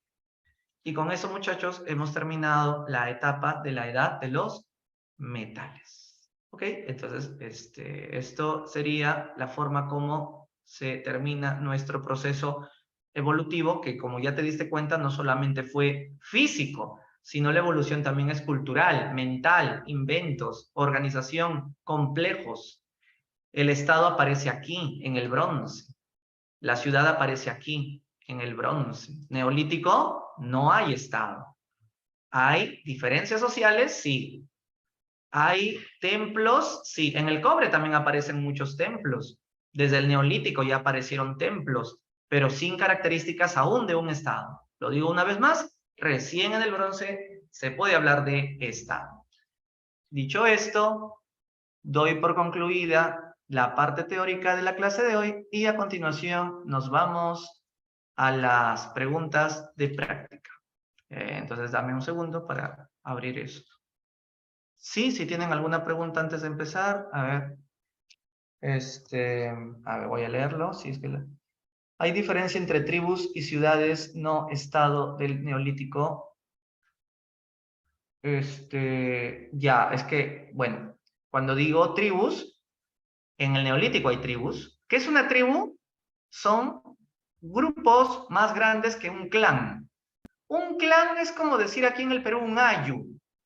Una tribu, en cambio, es como decir todo un poblado o una provincia, ya pues, ¿no? Hay muchísima gente. Muchos piensan que tribus son esa gente caníbal del África. No, es gente normal que está viviendo con su agricultura y todo. Me dices, ciudades no estado del Neolítico. Sí, en el caso de Catalcuyuk también está Jericó, son dos. Se han encontrado estas enormes casitas que ya te expliqué o ya vimos. Son ciudades no estatales. Ese es el consenso que los arqueólogos han dicho, pero esto sigue siendo un debate porque algunos siguen diciendo, no, todavía no se puede hablar ni siquiera de estado, menos de ciudad, sino es una enorme aldea. Y lo peor es que ha venido esa pregunta de admisión este año. Vino de Catalcuyuk, y entonces fue una de las más difíciles, porque depende del criterio del catedrático. Por eso hay que también saber todas las teorías que se han hecho sobre Catalcuyú. Ya te dije las que conozco, ¿no? La que es una enorme aldea, pero el consenso, repito una vez más, es que sí es una ciudad, pero que no es un estado. Es una ciudad no estatal. A diferencia de Ur y Uruk de la Edad de Bronce, que ahí sí, ciudades y estado.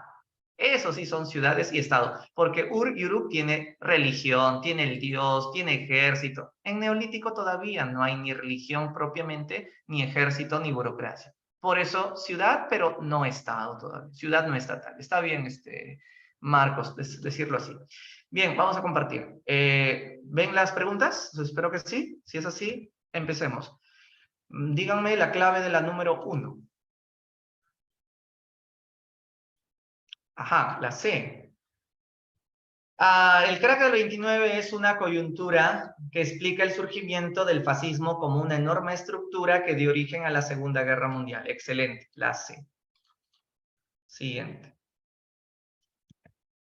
La periodificación de la historia universal en edad antigua, media, moderna y contemporánea se basa en criterios de tipo, acuérdate de Keller y su línea de tiempo, la C o la E me dicen. Social y económico, podría ser cronológico y acontecimental. ¿Cuál de las dos?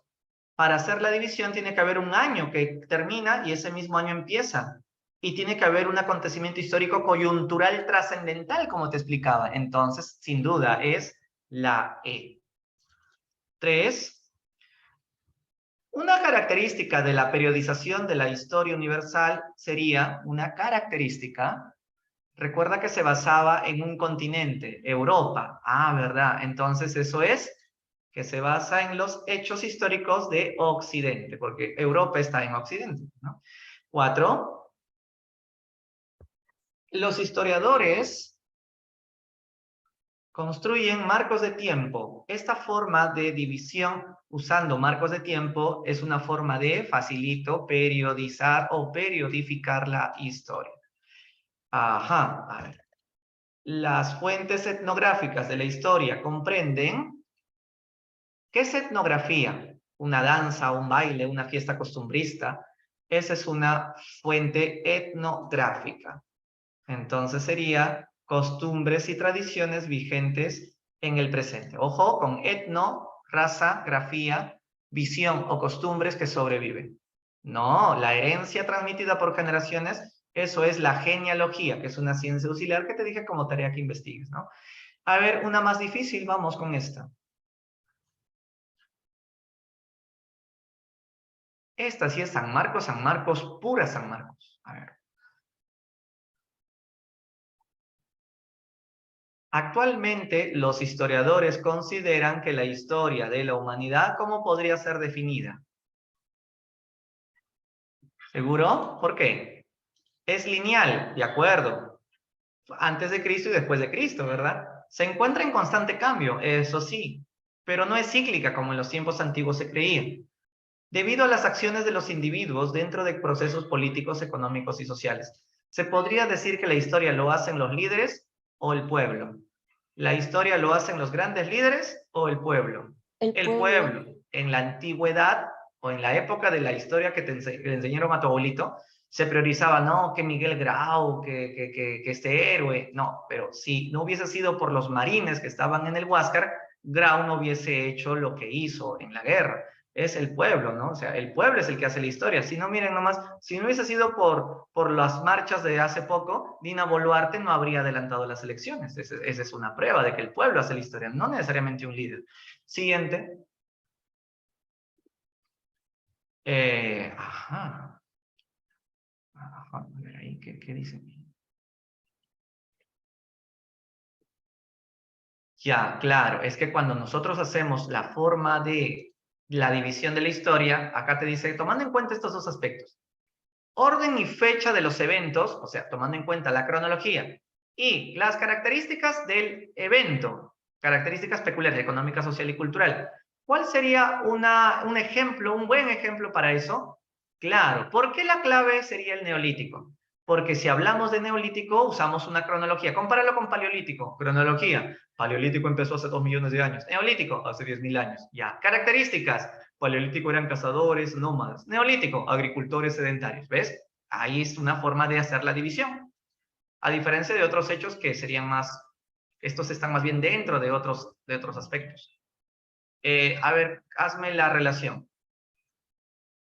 El Islam es el tema de los árabes y eso es de la Edad Media. Ups. La guerra del opio, eso es en la época de Inglaterra, cuando se hace la guerra china en el siglo XIX, eso es edad contemporánea. Concilio de Trento, eso fue cuando la Iglesia Católica le respondió a Lutero las críticas que le había hecho, eso fue en la edad moderna. Y bueno, Roma es de la edad antigua. Dame tu clave, por favor, porque no tengo tiempo de estar relacionando. ¿Cuál es? ¿La D? La B, seguro. Ya confío en ti. Ya yo te dije cómo es. Tú dime la clave nomás. La B. Siguiente, en la reconstrucción de un determinado proceso histórico, el historiador debe tener en cuenta... A ver, ¿qué debe de tener en cuenta un historiador cuando reconstruye el pasado?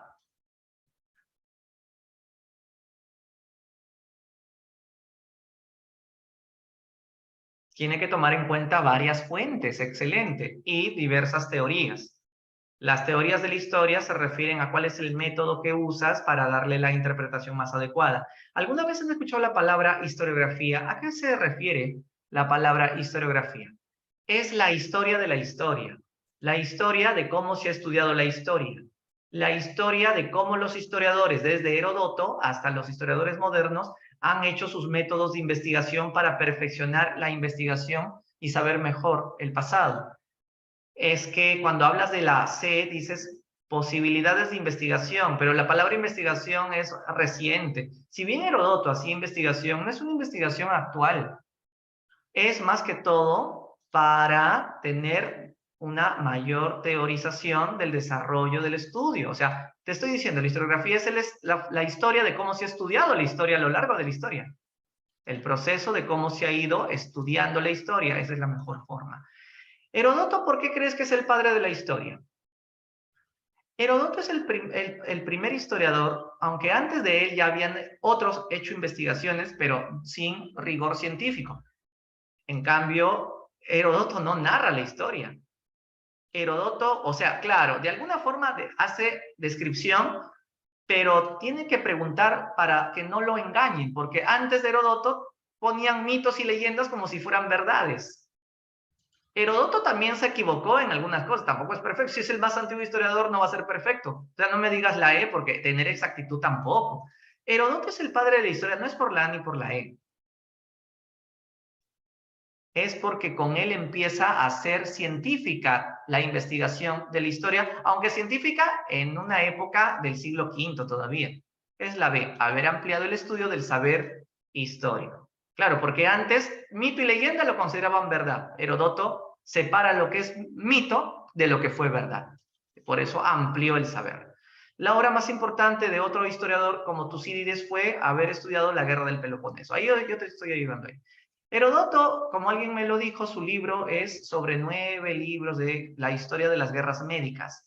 Él hace un estudio sobre la historia de las guerras médicas. Entonces, ¿las guerras médicas fueron entre qué pueblos? Las guerras médicas fueron entre la pelea entre griegos y persas. La historia tradicional encuentra su sustento en, cuando dice tradicional, quiere decir que se sustenta en el positivismo, en que si lo dice el documento, es verdad. No hay que analizar si está exagerando y está mintiendo como Garcilaso de la Vega. El positivismo es una forma de creer ciegamente en lo que dice el documento, ¿ya? En el siglo XX hay una tendencia historiográfica muy de moda que se llama la escuela de los anales. La de los anales consiste en que no solo hay que estudiar la historia política, hay que estudiar la historia económica, la historia de mentalidad, la historia de la religión, usar muchas otras disciplinas, muy bien. Tiene que ser interdisciplinario. Correcto. Bien, a ver aquí. La hominización. A ver, las pisadas de la Etoli y la mujer de Lucy, ¿qué cosas nos están mostrando? Estas pisadas, ¿qué cosa demostraban? Habíamos dicho en la figurita. La C. La C, correcto, que ya eran bípedos, correcto. Por eso las huellas de las pisadas. Durante el Paleolítico, el Homo desarrolló una dieta omnívora y experimentó disminución de la vellosidad del cuerpo. Cuando tenemos poco pelo o casi nada de pelo, ¿esto qué nos permite? Correcto, nos permite poder soportar el calor que surge en el Holoceno, porque en el Pleistoceno era de hielo, sí nos convenía tener pelo, pero en épocas de calor nos conviene que se nos caiga. El Homo erectus descubre el fuego. ¿Qué le permitió al erectus conocer el fuego? Le permitió, bueno, cocinar sus alimentos. Eso está muy fácil. Siguiente. Se define como hominización a los cambios físicos y psíquicos. Correcto. ¿Qué experimentó el Sapiens? Diga usted, ¿qué atributo tiene el Sapiens que engloba tanto cambios físicos como psíquicos? Dame un ejemplo que hacía el Sapiens para decir, aquí el Sapiens se muestra que hay un cambio físico y psíquico. Excelente. El arte rupestre y una forma de comunicarse a través de estas pinturas. Claro, el Sapiens es el arte rupestre y Venus paleolíticas, dijimos. ¿Cuáles son los lugares más viejos donde se ha encontrado agricultura? Recuerdas que aparte de la media luna fértil, te había dicho países incluso cercanos al nuestro, ¿no? Bueno, mejor dicho, el nuestro. Ya está, incluyendo México. La revolución neolítica. ¿Cuál es el rasgo fundamental del neolítico? Su característica más trascendental fue que ellos ya sabían la agricultura, por eso se habla de revolución neolítica. Y de ahí viene la propiedad privada y luego la jerarquía. El neolítico, a ver, el neolítico usa instrumentos de piedra, claro, piedra pulida. ¿Y qué consecuencia trajo que el neolítico, aparte que domestique plantas y tenga estas herramientas, consecuencia de que el neolítico sepa agricultura?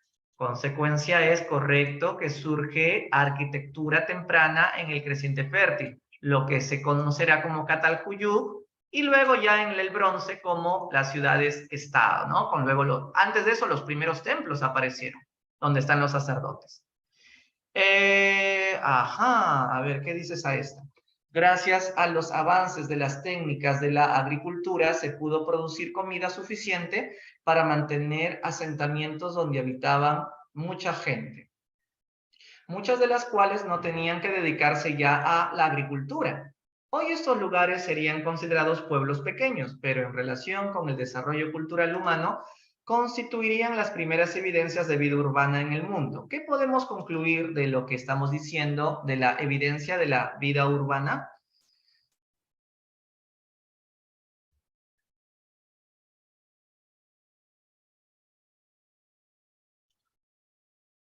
Correcto, la D. En este caso, Catalcuyuk es considerada una ciudad no estatal en el Neolítico, ¿no? Porque te está hablando de vida urbana en los inicios de la agricultura, correcto. El siguiente, en la edad de los metales, el hierro sirvió para la fabricación de...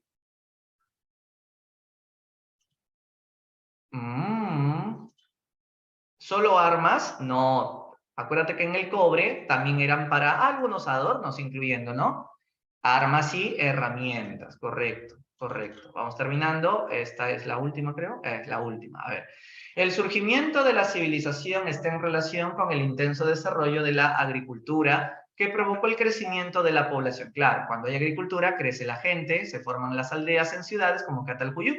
Para una administración eficiente de los recursos naturales y humanos, fue necesaria una transformación en la organización de la sociedad. Claro, es decir, los sacerdotes que miran el cielo para poder saber cuándo va a llover, cambia la sociedad, cambian sus actividades porque surge la propiedad privada. Tomando en cuenta lo descrito en el surgimiento de la civilización, ¿qué podríamos concluir?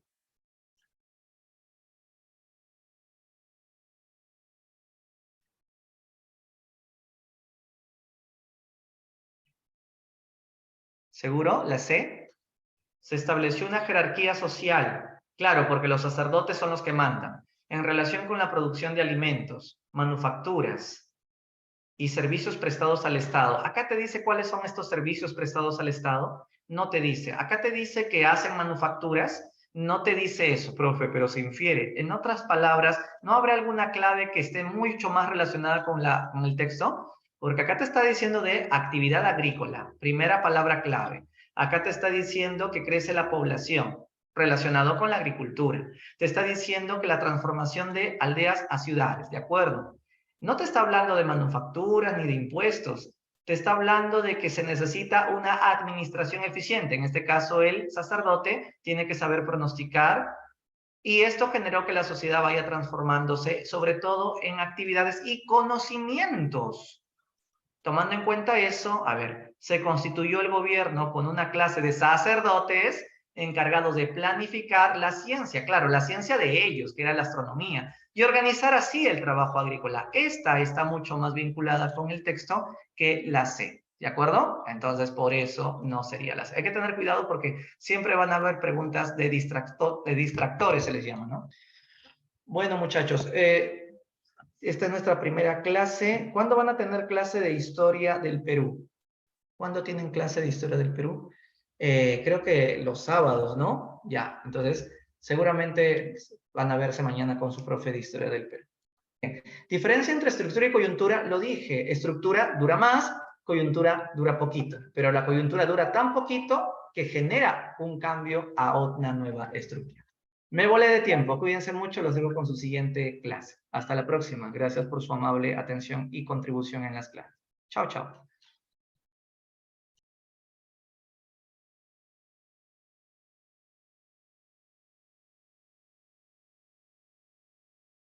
Chiqui, buenos días. Les mandé el enlace para Trigo. Entren, por favor. Voy a cerrar ahora la sala para abrir para Trigo, ¿ya? Grrr.